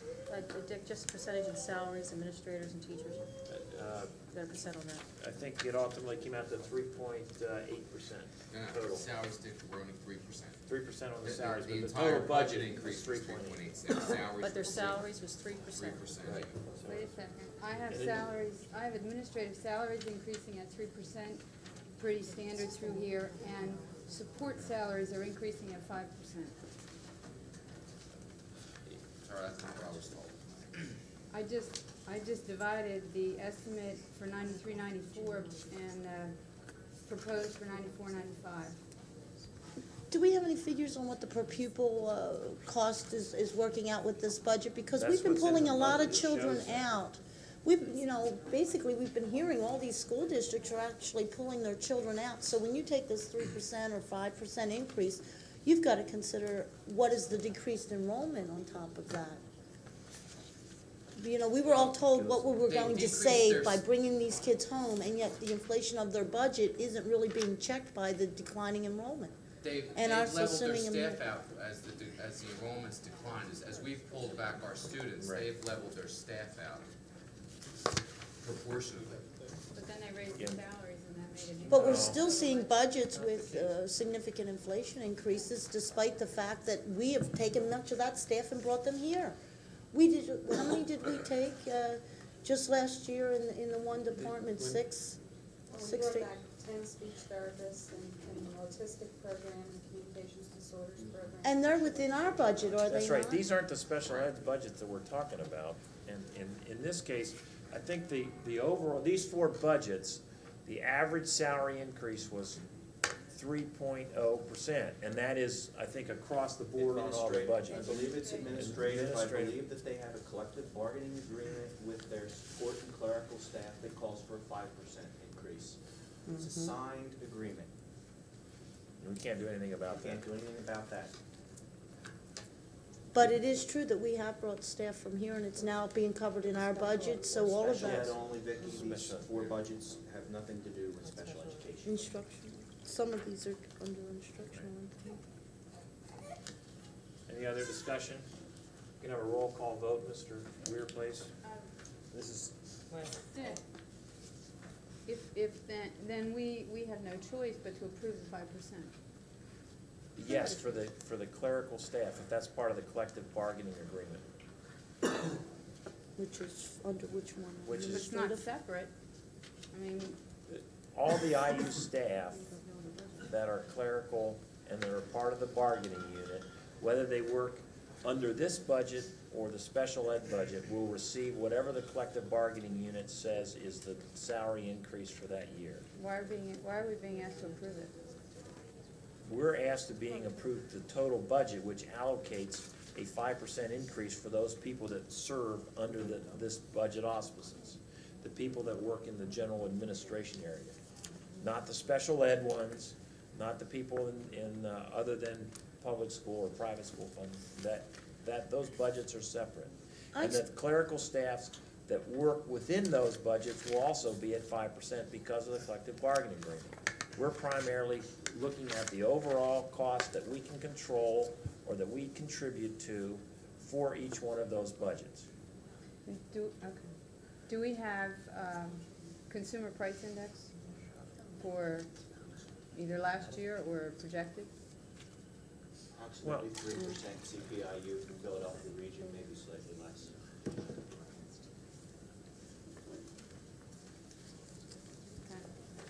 Mr. Weir? This is on the first general administrative budget. Mr. Allen? Yes. Mr. Clemens? Regretfully, yes. Mrs. Leahy? Yes. Ms. Mengel? Nay. Mrs. Prokowski? Nay. Mr. Reckcamp? Yes. Mrs. Scher? Nay. Mr. White? Yes. And Mr. Bowman? Yes. I have 3 negative votes, and I have 6 yes votes. Yea votes. Please fill out your forms accordingly. They will have to be signed and mailed to the IU. Okay, Dick, could I just ask though, that when you're at the IU, could you check to see the different levels of staff, numbers of staff that's been adjusted there? Because even if, We've done that. In fact, the staff members total, and the biggest portion is the special ed. We lost, 140 staff members over the Right. last year But even though- because of the declining enrollment. because even though they're not in this particular salary, you would expect to see a decrease follow through to the administrative area also, and all the other peripheral services You're that are missing the here, point so- here, Vicki. These are the areas that we as a district benefit from. For example, the instructional material services that we receive that support from the IU as a district, as do the other 22 districts in the IU area.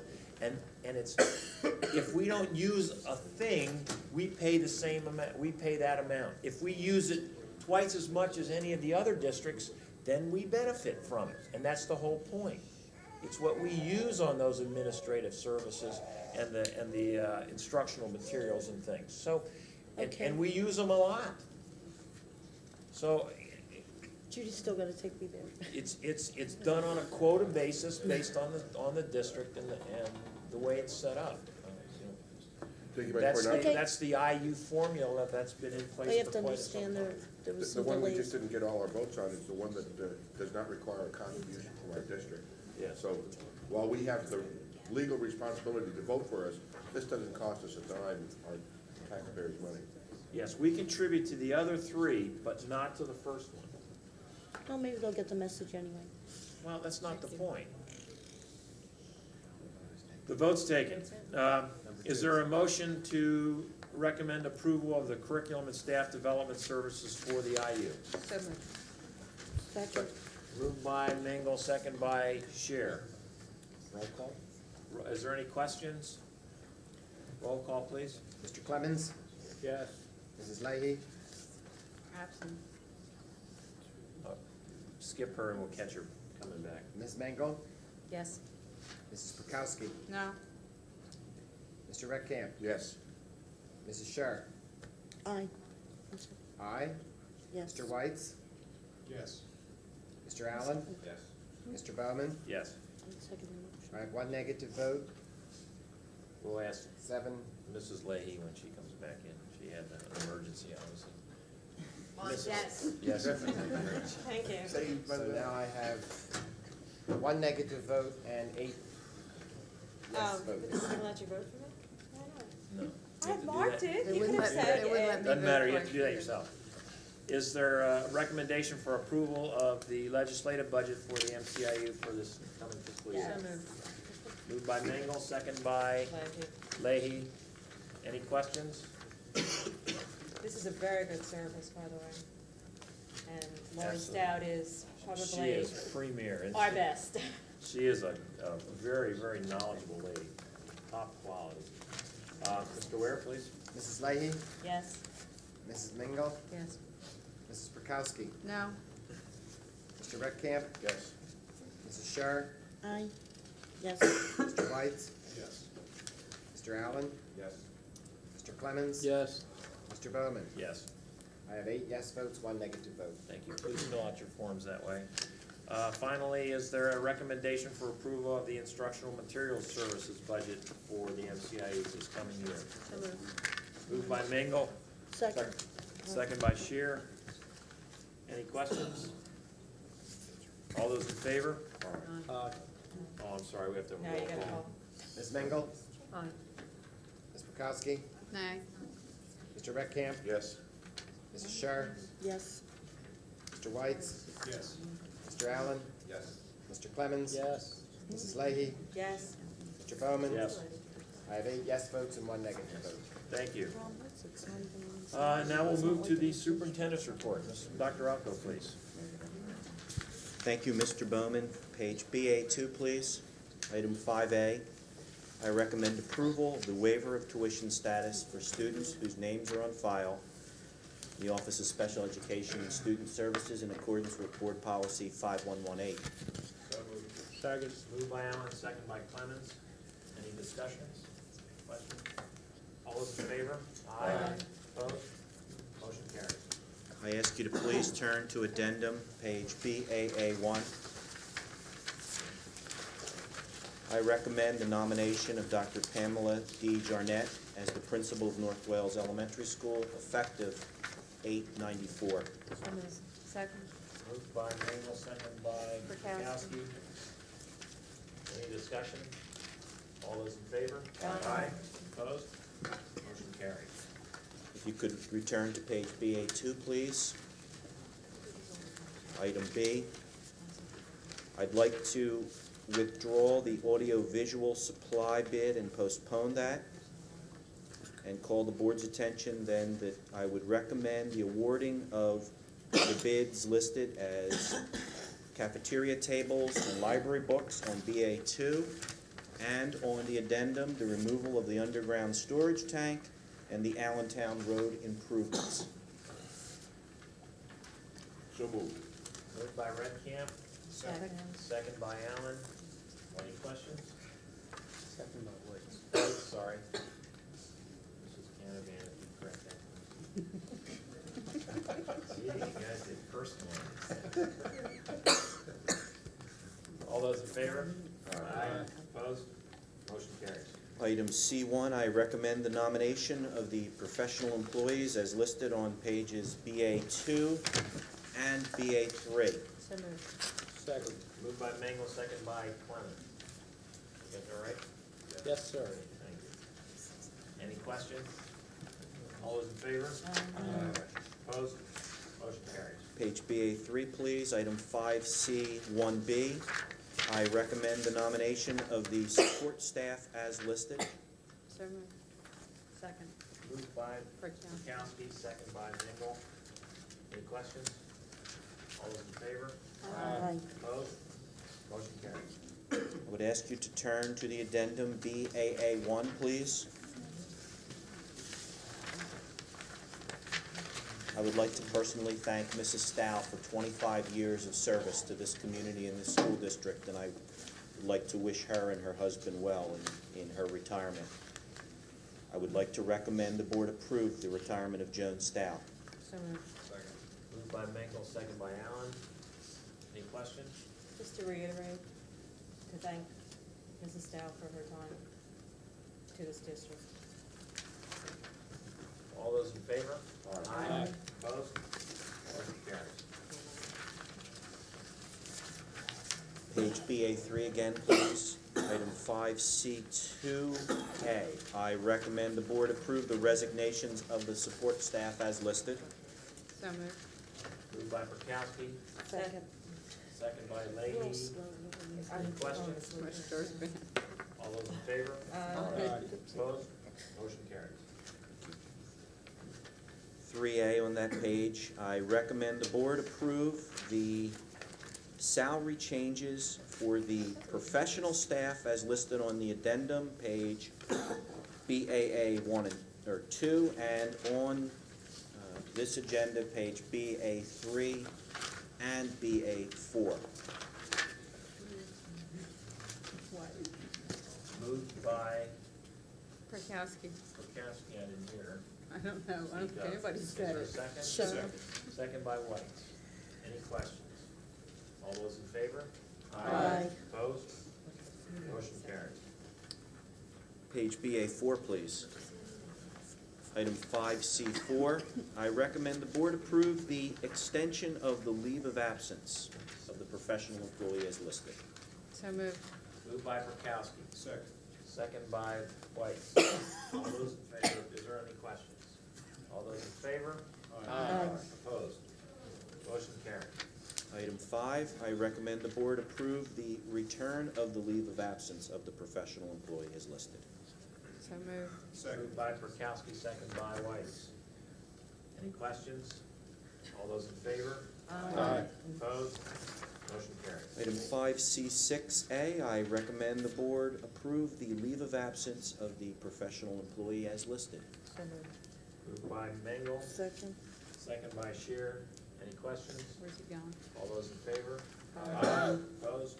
Motion carries.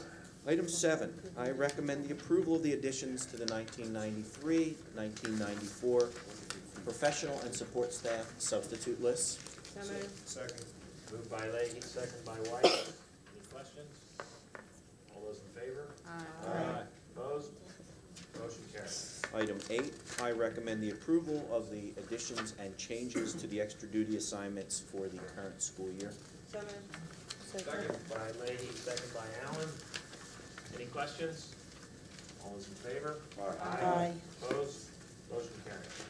Page BA5, please. I recommend the student travel as listed in 5D 1 through 4.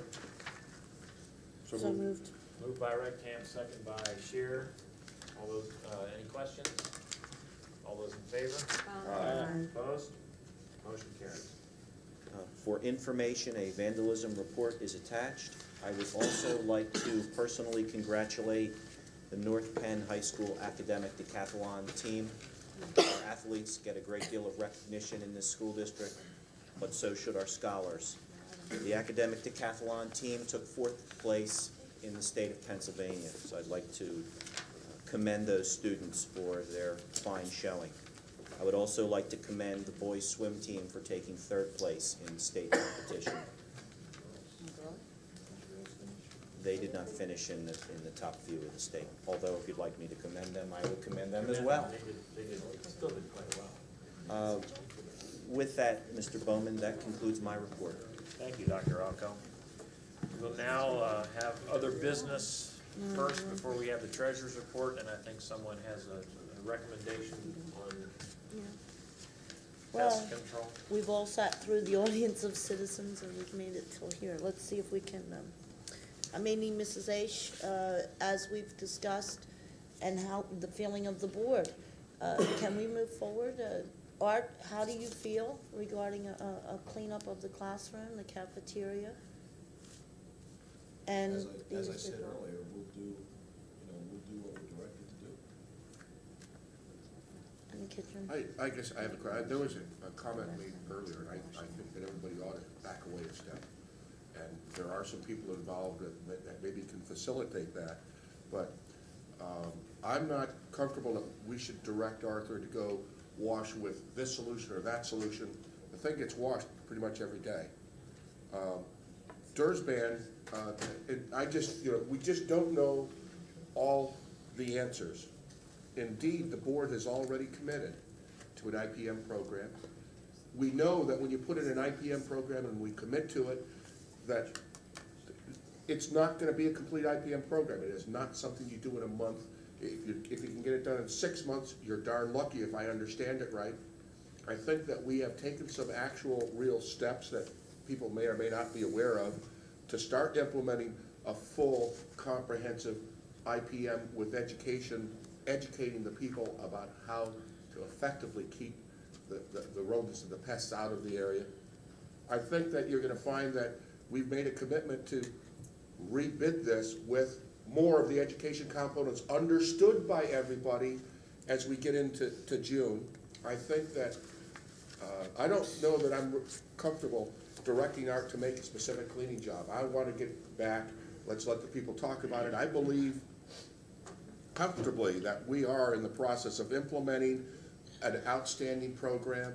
I don't think people have not been communicating, and I don't know that the answer here today is to go out and wash with spick and span or wash with bleach or whatever is going to resolve that. The real answer here tonight that I heard out there that solves it is get the people talking. Ralph, the most important thing of all that you said there was that we don't know about Dursban. Now I see that if we're right, we have just wasted a little bit of bleach while our custodian staff was cleaning. And if we are wrong, we have aggravated or failed to take steps that could have made things better. I don't see that there's an even risk factor here. Now, we can say that we're going to stop using it, but we don't know the full lifespan. Art's formula is directly from Dow. He said that this was his that he came up with, not some amateur recommendation that he developed. And that's why in trying to bring together the best interest of the district, thinking about our staff, what's been going on at Montgomery Elementary, that Mrs. Aish's #1 priority right now is to get her son back to school with a level of comfort that the Dursban is gone. I can't see a more simpler solution without where there's no real risk other than if we're concerned that we might actually be cleaning something that doesn't need it. I see no danger in that, and that's my concern, because it is the health and safety, and if it's an unknown, if you're not sure, you can't be. My concern is that Ralph has a point, that we choose what is going to be used. I don't think that is the school board's position to do that, because none of us are the expertise to do that. To direct Art to say, you will use spick and span or you will use bleach. Children are very highly allergic to chlorine. Yes. So that's certainly too also. I believe what we need, and I think is something that, again, goes back to the communications, we need to sit down within the next week with an authority, the agricultural department, the health department, however that is, and come up with their recommendation in writing of what we can use, and then the board to say, then let's use it. I have a concern. Everyone is directing this to Montgomery Elementary because that is where the complaints have been. There was voiced here that there are other schools. If we are going to do it for one school, I would hope that we would do it for all the schools. This is not just a simple, we're going to clean one school because of the complaints. I think it's something that we need to do to all the schools. But again, I think we need to get the parties involved, get an authoritative person who, a Department of Health and Department of Agriculture to come up with a plan that will solve the immediate concerns of this community.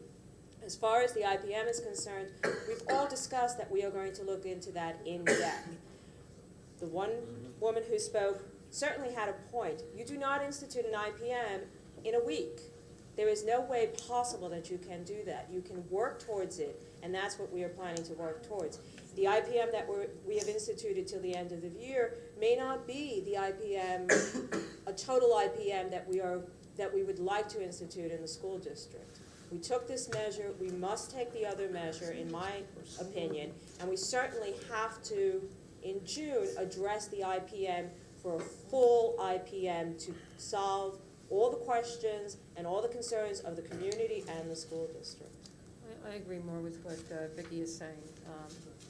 We're already cleaning. If it's going to bring some peace and resolve while the IPM is being worked out and while Art and his fine crew are working out the RFP for the rebid in May, then I say then we go ahead and we're cleaning anyway. We come to an agreement as to what solution will be used that'll make peace with parents that are concerned, and we go ahead and do it.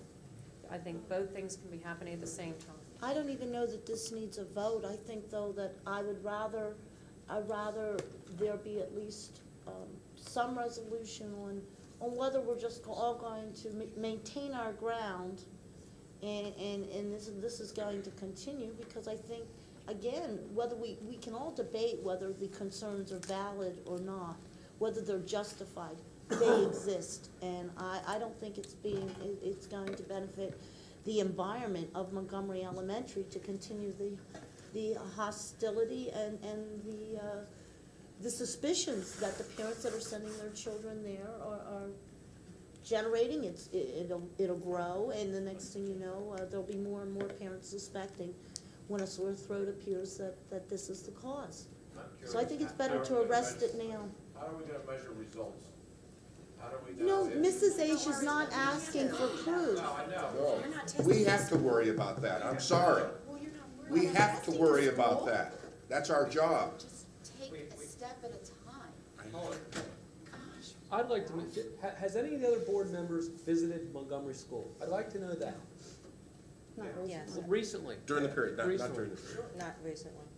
Well, I would just ask, before we take any steps, that we make sure all the board members, if we're gonna make any kind of recommendations to Art, that all the board members get down to that school, interview the principal, interview the school nurse, so we all know what we're talking about when we start directing in certain ways for Art to go. Until we do that, I don't think we have a right to say anything. Tom, you're thinking about a visual cleanliness that isn't at issue here. I don't think anyone here is challenging the visual cleanliness. What we're talking about, the chemical residue, which we have heard, there is, the lifespan and how it breaks down. Well, I happen to be a board member who sit here and believes that there's absolutely no evidence of any residue there. There's not been a county or state official who's been in who has said there's evidence of any residue. How much higher do you want to go than a county or a state official? In the air, Tom, it's not in the air. I think it's People, time this just is- for this us is to the talk board. and not for the citizen. Is that correct? Tom, whether or not it's there or not, we have a major community problem here. The school district has been labeled, and Charlie has certainly pointed it out, that we're poisoning our children. We have a whole gambit of press, a whole gambit of issues. Investigators. Everything is coming and going, and this can be settled. It can be settled by doing something. Now, I'm not saying that the something has to be, we're going to clean everything up in the world, but there is something that can be done. Again, I don't think we as a board are experts to direct Art to say, That's what I just Art, said. by the way, you're going to We're not. use spick and span. That's what I just said. But, on the other hand, Let's take steps to there resolve it. there are departments out there that can recommend something. Art can come back to us and say, for the benefit of this community relations, for the benefit of our schools, for the benefit of our students, it is recommended by the Department of Health or the Department of Agriculture that this is a certain product that you can use to get rid, if it ever existed, if it does exist, or whatever. That's what I'm looking forward, just to settle this and to bring back our community to a peaceful settlement of this issue, because it has gone on so long and it has put everybody in a bad light. The community, poor Montgomery, the elementary. I mean, I know the woman who runs personally, who runs the kitchen, and she's frantic, because she takes care of her kitchen the best she can, and it's immaculate, and I certainly know what the other schools are. The facility is immaculate. And I agree, but the community, right at this point, has a perception that that school is not safe for children. If it's prevention, then it's prevention. And that's my opinion. I am concerned. You gotta measure. I am concerned What do you measure that from? She's been asking for a test. all of the onus has been put on the school district to clean up what is suspected to be some sort of contamination from this chemical. We have seen no proof that I would like to see blood tests. I also believe the child should be tested for hypersensitivity. I believe there should be a full measure of screens for allergic reactions to as many things as are normally done. In conjunction with that proof, I would agree to clean up any room in any building at any time. We need to be concerned about the children in the room, but all of the onus is on us. The room that we are talking about has, to what I understand, has never been sprayed. The cafeteria has been sprayed. The cafeteria is cleaned on perhaps a more regular basis than any other room in the entire building. I would agree to this if the entire onus is not on the board. Why not clean it with something that's going to get rid of this toxic? Would you agree Perhaps. to test your child for an entire... David, this is our debate. David, I'm sorry. don't. I'm sorry. I would like to see the test, I would like to see the results of the tests from an allergist. I would like to see the results of the blood test. Agreed. David, perhaps we could solve this solution by opening the school on a Saturday morning and have the parents' task force come in and clean Montgomery's kitchen. If they'd like to do that in a classroom. It still does not resolve the question. It We're doesn't standing resolve on the question. principle, The point is, on shallow if principle here. that will get us off of the dime on this thing, maybe that's the prudent way to do it. I'm allowing debate here, and I'd like it only among the board debate, not the audience. I understand it can't hurt. That's not my point. The point is, and it should be done, that's fine. But how are we going to know in the future when we have some sick people at the nurse that they're gonna start, it doesn't end it. I guess that's my concern. I don't want us to think this ends the problem. We never stop setting precedents. Every time we make a decision, it's usually. But I don't think we should say, okay, now it's over. Well, we did not. No one's saying so. Okay. I just We've don't gotta want move us thinking forward with this- an Now IPM. you're already thinking, boy, we're cleaning the kitchen and we're done. May I just offer a level of comfort? In looking at what Dow sent me, and I know there are people in the audience who will say, well, why did you go to Dow? I mean, the person that manufactures the product ought to be able to tell you how to manage the product if you have a problem, or if you want to deal with removing the residual. One of the statements here, now we mop our kitchen daily with a germicidal, combination germicidal detergent and warm water. Using detergent, and I quote, and water will remove 99 to 100% of the detectable surface residue. The method used will depend on the surface and location. I mean, And how many times have we done it since every day since September? But I think the problem is that at this point, we have gone so far with this, and there has been so much bad publicity with it, that anything that comes from Dow is not going to be believed, one way or the other. I mean, let's be honest about this. We need an impartial department, the Department of Agriculture or the Department of Health, for them to say, The Department of Health, Mrs. Leahy. Pesticide Advisory Board. Did not maybe. make any recommendations to do any cleanup, so. because they did not see a, But you're saying we need an impartial body, and I'm just reporting to you. I understand. That they I did do not agree. recommend any. I know that, let me go back. I know the Department of Health gave us a clean bill of health. I know the Department of Agriculture gave us a clean bill of health. I believe we have a clean bill of health. However, this has gone to such a point that it is impossible for us to get past it. In order for us to get past it, to go to the Department of Health or the Department of Agriculture and say, what if, what would we use? Use it and go on with that. Bill is right. This is not going to stop anybody from coming down the pike 6 months later and saying, you know, somebody used deodorant and it's, you know, my child's allergic to it. Trust me, you know, there's all kinds of things. But we've got to get past this one step, and this is what's holding us back. The pesticide advisory board might be a place just to ask. I mean, it's our staff, we're not having anyone else do it.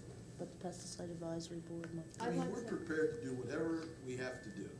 I mean, our method daily is to maintain a clean environment. And you do. And we don't deviate from that. I personally, you know, I know that I have full confidence in what your staff does and how your staff does it.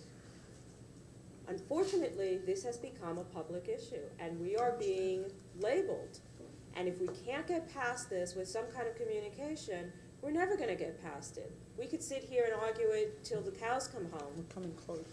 And it's a solution that at least we can take a first step. If we take a first step, maybe parents will take a first step, maybe we can meet somewhere in between.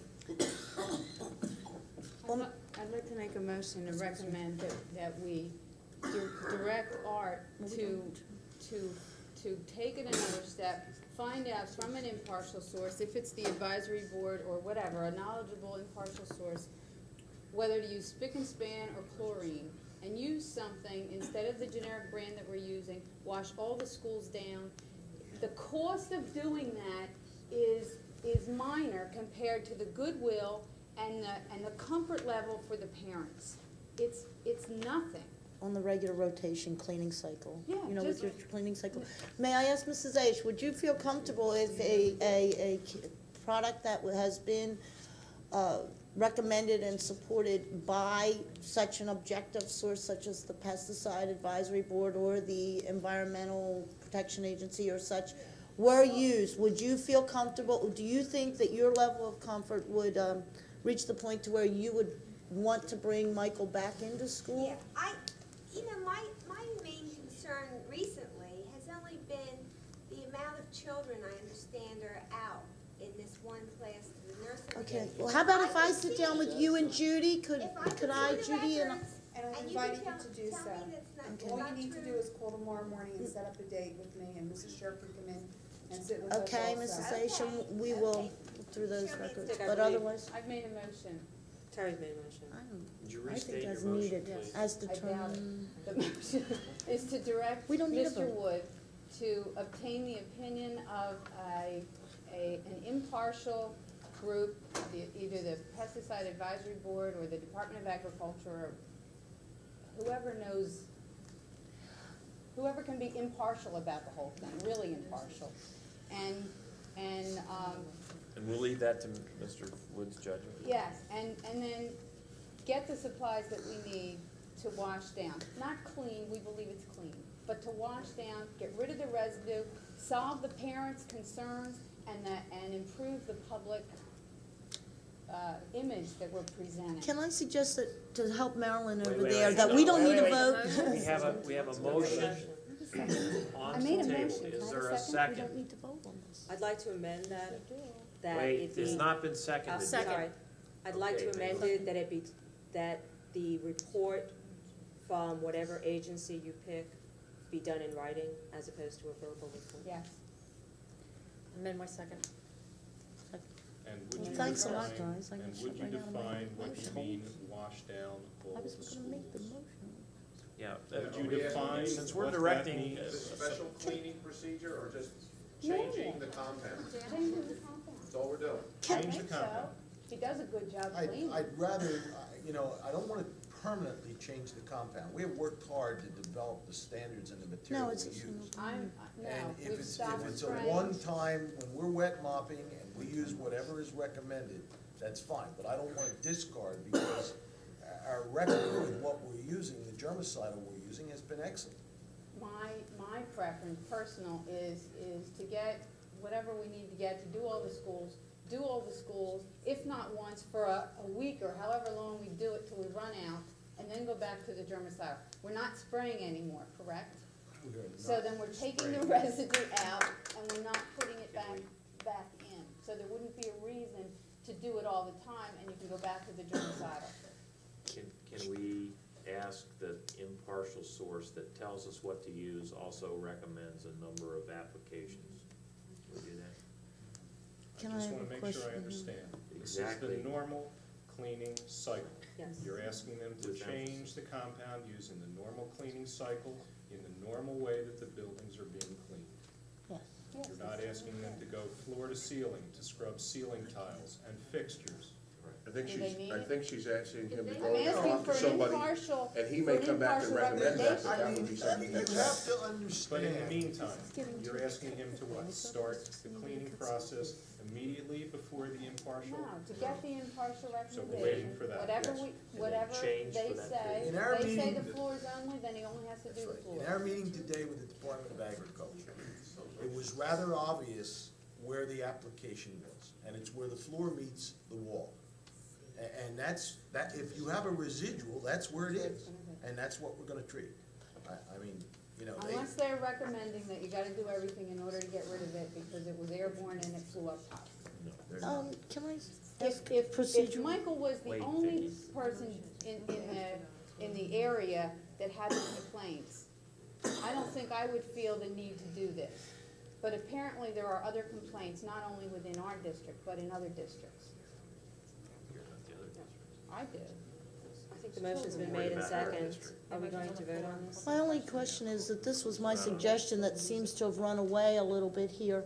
And I guess I would direct it to Ken or to Dr. Elko, that this is basically a board administrative directive, but I don't see that it's something that we needed to discuss in consensus only to, so that perhaps the people that are here could go home with some understanding of where we were standing on this matter. But is it one that has to be written out and typed out into a formal motion as a, I don't even know how she's gonna Well, there's certainly, break this all down. I mean, It does it was- require a vote?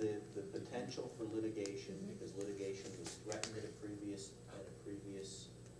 occasion, that you really should put on the record what you're doing and what you're Okay. directing the administration to do. besides the fact, I would make one Okay. further amendment to the motion, and that is, somebody said to get rid of the residue. You get rid of the residue if any. No. Because I don't believe at this particular time, based on the length of time that has elapsed since that we stopped spraying, and after my discussions with Art, which have been extensive, that at the present time, there is any residue. So whatever you're doing, you're just doing as a further precautionary step to get rid of. Alleviate the if any. concerns. To Alleviate the and concerns promote regarding. goodwill. How do you? Terry, the solicitor asked for if any be put in after residue. Are you gonna amend your motion? Yeah. I amend my second. The question is on the floor, Mr. Great, Bowman. is there any other discussion, questions? Great. All those in favor, Aye. say Aye. aye. Opposed? Motion carried. For the clarification, the administration, would Mrs. Canavan restate the motion? Can we approve it in the minutes? Sticking it on tape. We can certainly change this, but,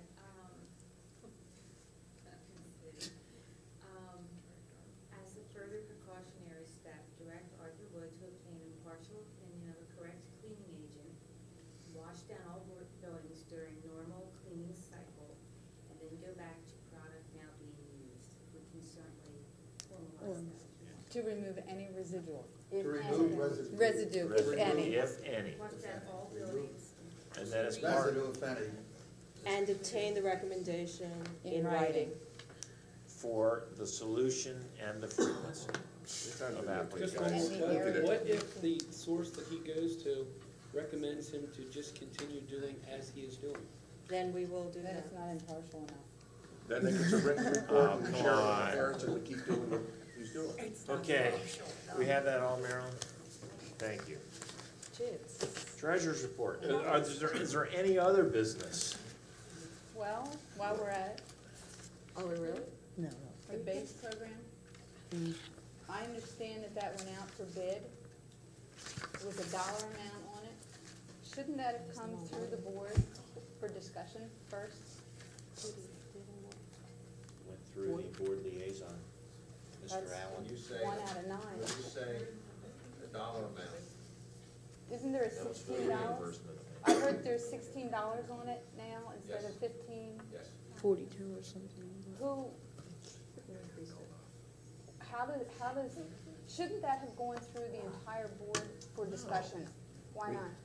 I have no idea, but I can tell you that, again, being new here, but it was explained to me that it has been changed arbitrarily, it has been raised arbitrarily through the years, into the third year, and then it was done so again, and I would. But this I use time that is word- different because we're going out to bid. And the bid was Well- also apparently worded so that only someone with elementary school experience could apply, which Elementary eliminates school? almost everybody else. Elementary No, but School age. elementary school age children as opposed to preschoolers that go to daycare. Terry, legally, it would only have to go to the board if we were, if the board was expending money. Well, we will be if we accept. Well, and we Terry, vote, we still get the No, vote. Terry, I It's the fee believe, of what we There's take no out. expense involved to the board. I They believe pay when, us. Exactly. I They pay believe us. when a consensus of the board was That's the gathered, way it would have to go. we left it, the understanding that I walked away from there was that we would continue to offer those buildings at a cost to cover our basic costs of heating and whatever, and that's what I think the $16, Well, that's not the arbitrary. price. And what we specifically said, we're not gonna make money off of that from whatever the vendor. You know, Did this bid go through the normal bid process through your office?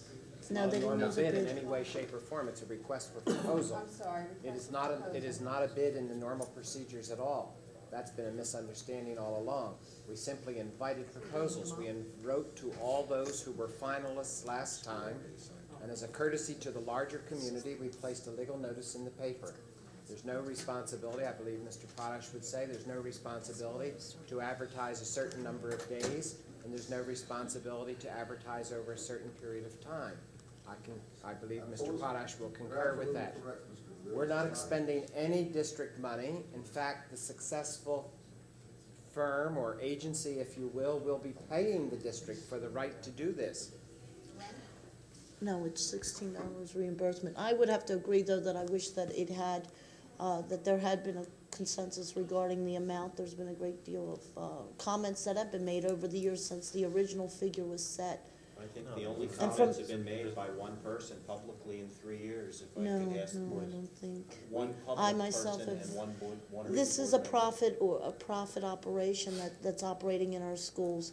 And I do know that, you know, there are many times when community groups, which are not taking in income, pay more than that to rent a room for the night, I for would for a suggest that if few the board hours. has concerns And, that the proposal needs to be changed, that a board member make a motion and a second, take a vote, and the administration would be happy to throw away and start over if that's the No, decision I'd just of the like it to board. be considered for, What's the status of it right now?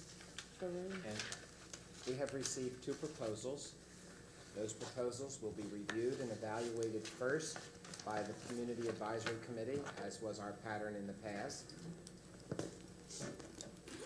The Community Advisory Committee will make a recommendation to the superintendent. The superintendent will determine what recommendation to bring to the board.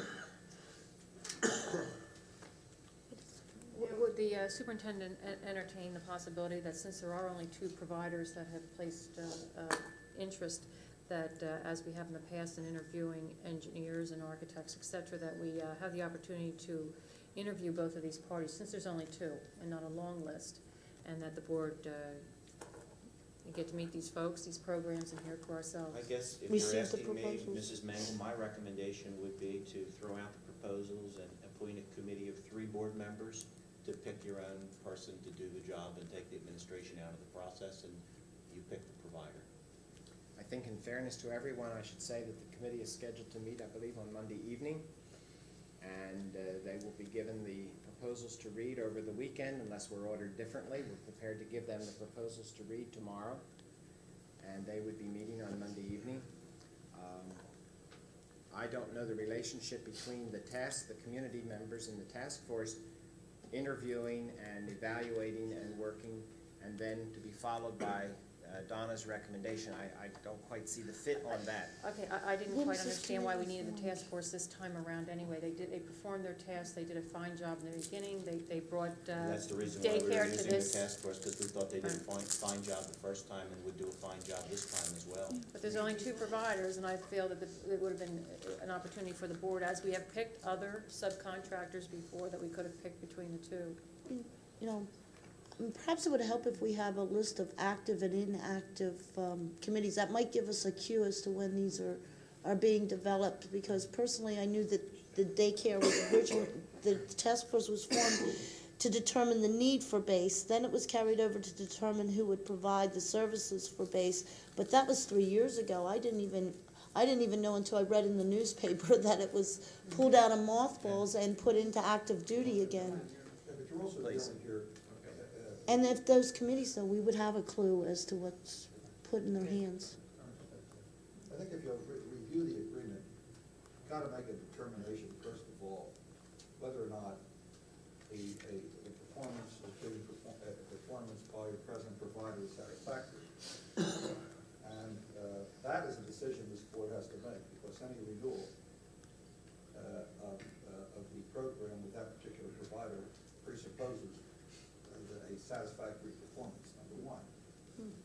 The other point is that in order to establish a basis upon which the provider might have an option to continue, once you determine that the performance has been satisfactory, is whether or not there's another offer there that provider is willing to meet. June Okowski just gave you half the story, which he said to you that there's an automatic renewal. That's not true. You still are vested with the ability and the power to determine, number one, whether the performance that has been provided is satisfactory, number one. Number two, in order to gauge whether or not there is a proposal that you wish to offer the present provider to meet, is one which you will first determine whether it is acceptable or not. This is not a bid where you say we're going to buy 50 screwdrivers and then give us your lowest price. This is far more complex than that. This is the type of service which was followed through with an invitation for a proposal with certain standards of performance which you have an expectation will be met. And this has been done. The reason you haven't even seen it yet, and the reason why June hasn't been provided with that particular information, is that it has to be correlated, it has to be reviewed, and there has to be a manner which is presented to you where you can understand precisely what is being proposed. After a recommendation is being made to you, you will either accept it or reject it, because it's still your ability to determine whether or not it's going to be offered to the provider at the present time after you've made the decision whether they perform properly. Is that correct, Ken? I would suggest that the most important thing is the program being proposed, the total program. I respect concern regarding the $16, but I think that all of us need to be mostly concerned about the welfare of the children of the program being proposed. Is security? The $16 is, in my view, a lesser item. But It can- didn't say- It absolutely is. Excuse me. Is security, Excuse me. is security a specific paragraph? in the Security, invitation? security is of great concern. Is it a specific paragraph in the invitation bid? I feel that we didn't even see that to.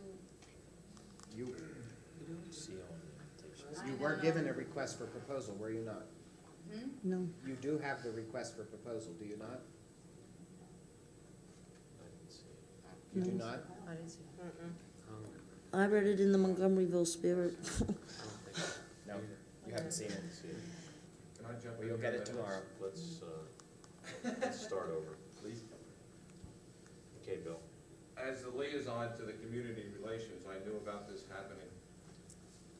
Over the last 2 to 3 weeks, I have spent over 13 or 14 hours. I've been in every base program.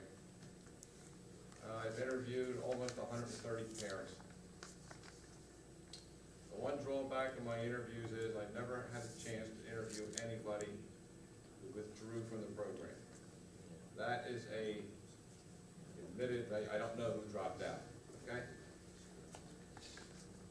I didn't want to do it now, but if we're going to make a big to-do about it, I've been writing a report on this for everybody's reading. I asked 3 specific questions of every parent.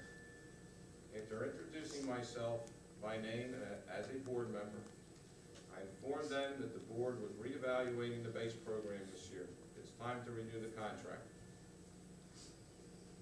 My first question was, do you have any comments or complaints about the program? And I must tell you that I didn't even have a chance to finish that program, and people were telling me how great it is. Again, still, it's only people within the program. I understand that. The things, the emotion that these people had when answering this question of how good it is, how thankful they are, how grateful, how great the staff is, they're concerned. Whenever there's a problem, they react. It was amazing to me. The second question I asked was, do you have any specific safety or security concerns while your children are at the program? Again, overwhelmingly. No problems, I feel they're safe. Of course, it's kids playing, things will happen, they understand that. Security was my concern. I had maybe 3 or 4 parents say to me that they, in fact it was more than that, who said to me, there were times I had to ask someone else to come in to pick up my child, their parent, their neighbor. They said I had to call in and tell the base people who it was, and everyone said to me that person was required to show identification as to who they were. They have a system in place for security. Was there ever a time that your child was missing from base? 1 or 2. Child got on the bus, wasn't supposed to. Child went home sick in the middle of the day, so he showed up as present on the attendance sheet, did not show up at base, and the parent or the base program was not notified. The point that you have to remember for children not showing up at base, it required a lot of things to happen. First of all, the parents are required to sign up a week ahead of time at the individual base program. And they fill out a sheet that says the days that they will be there before school, the days they will be there after school. Now, how that's confirmed with the office, I don't really care. I don't care if they're going for free, whether they pay or not. The point is that local base people know who is due. In order for that child to get there, the teacher in the classroom has to remember to send that child, put them in the baseline, say, you go to base. The child has to remember to go to base, and then it's up to the base personnel to take attendance. Those 3 things have to happen. If a child leaves the classroom and gets on the bus by mistake, he's going to get on the bus. Now, whose fault is that? We've got to decide how we want to handle that. But it can happen. And then it's up to base to call the parents. Every person I spoke to told me that when their child got on the bus, or didn't come home, or sometimes they go home with friends without checking. My kids do it. But the base, everyone said, I got a call from base that my child didn't show up. So the system, if the system works, the system is good. There can be breakdowns. Whether we blame it on the base people, the teacher, or the children, or the parents, is for us to decide. The last question I asked every parent in these words, do you think the fee is fair? Overwhelmingly, yes. I get comments, it's cheaper than what I was doing at so-and-so and so-and-so. I've done this at other schools. This is the cheapest thing. I got comments, I don't know. My spouse pays, but I haven't heard any complaints. I would pay more just to keep the program. I can say this to you.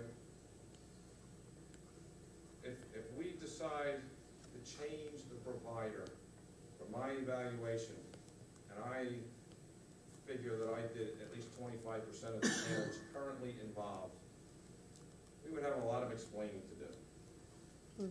Money is not the issue to them, from what I could tell. Very happy with the fee, very happy with the program, very, very pleased with teachers, or whatever we want to refer to the people. Care provider. The individual people at the individual schools. So many compliments. As you know, a lot of people kept talking to me about the program.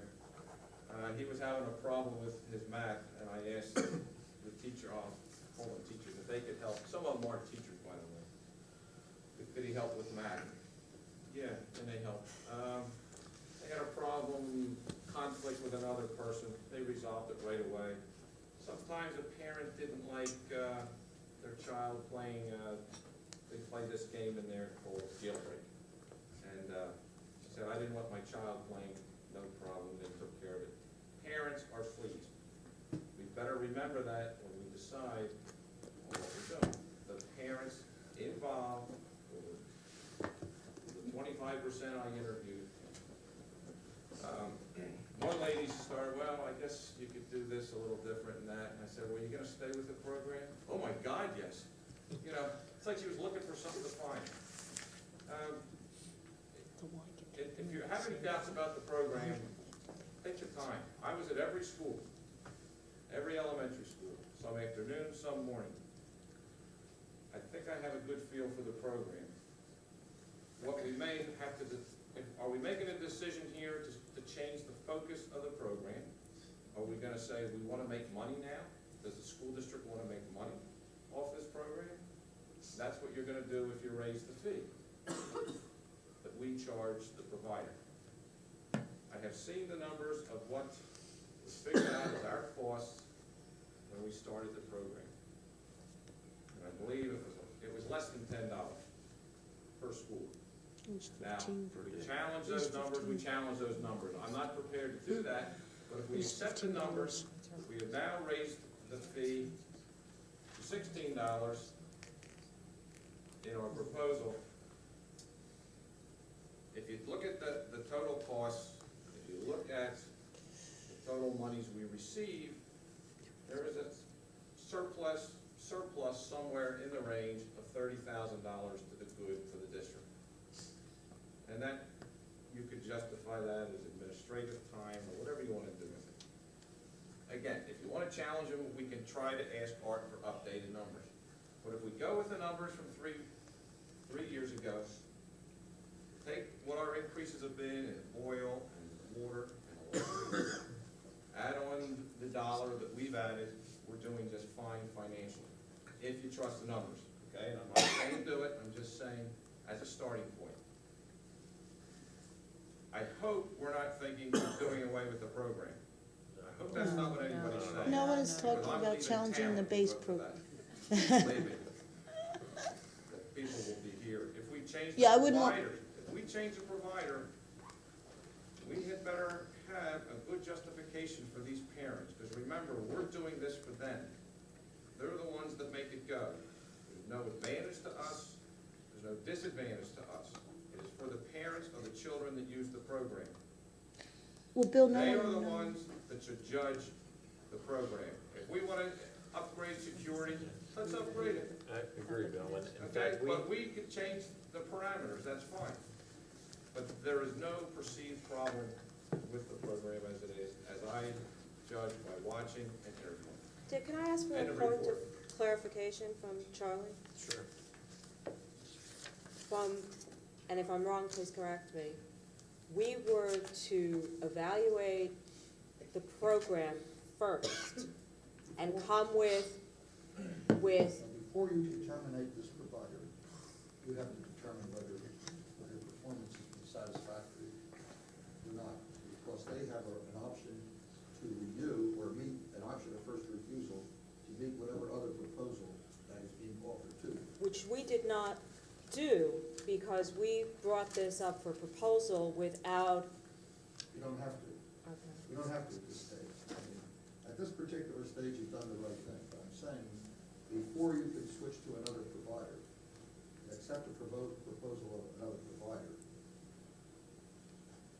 you first have to offer it to the base provider right now, because they have an option of first refusal of meeting whatever the proposal, or whatever the terms is, or being offered by someone else, or whatever someone else is willing to accept.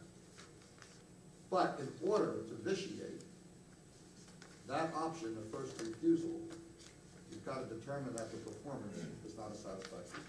So has So you Bill's have just, the power to terminate you, but if you're not happy with the performance. So if we were to go with the two proposals, and it's our current provider and another Our person? current provider and another agency have issued two fine proposals in the opinion of Gail Tatum and Ken Weir. So if we are Those to, proposals will be reviewed by, unless you change the Well, that's- process, they will be reviewed by the Community Advisory Committee members who were part of the formulation of all this and the development of all of this. Part of that process will be a review and evaluation of the current provider's performance. All of that will be reviewed, including site visits at both agencies, both providers. And after all of that, it would be assumed that that task force would come to a conclusion and a recommendation to bring to the superintendent. The superintendent would then bring a recommendation to the board, which it would do with what it would.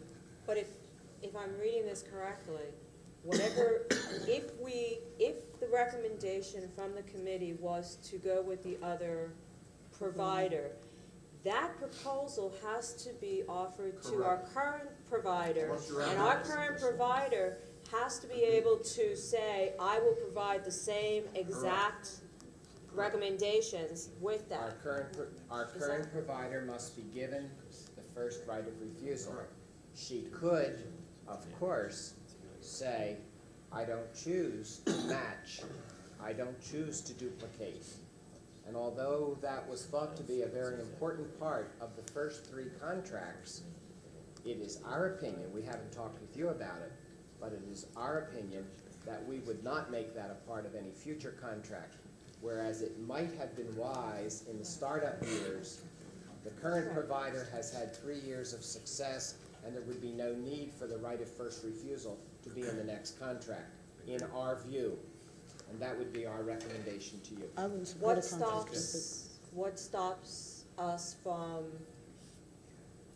showing her the proposal of the other without us making a decision and seeing if she can match them? No, It's not the way you do it.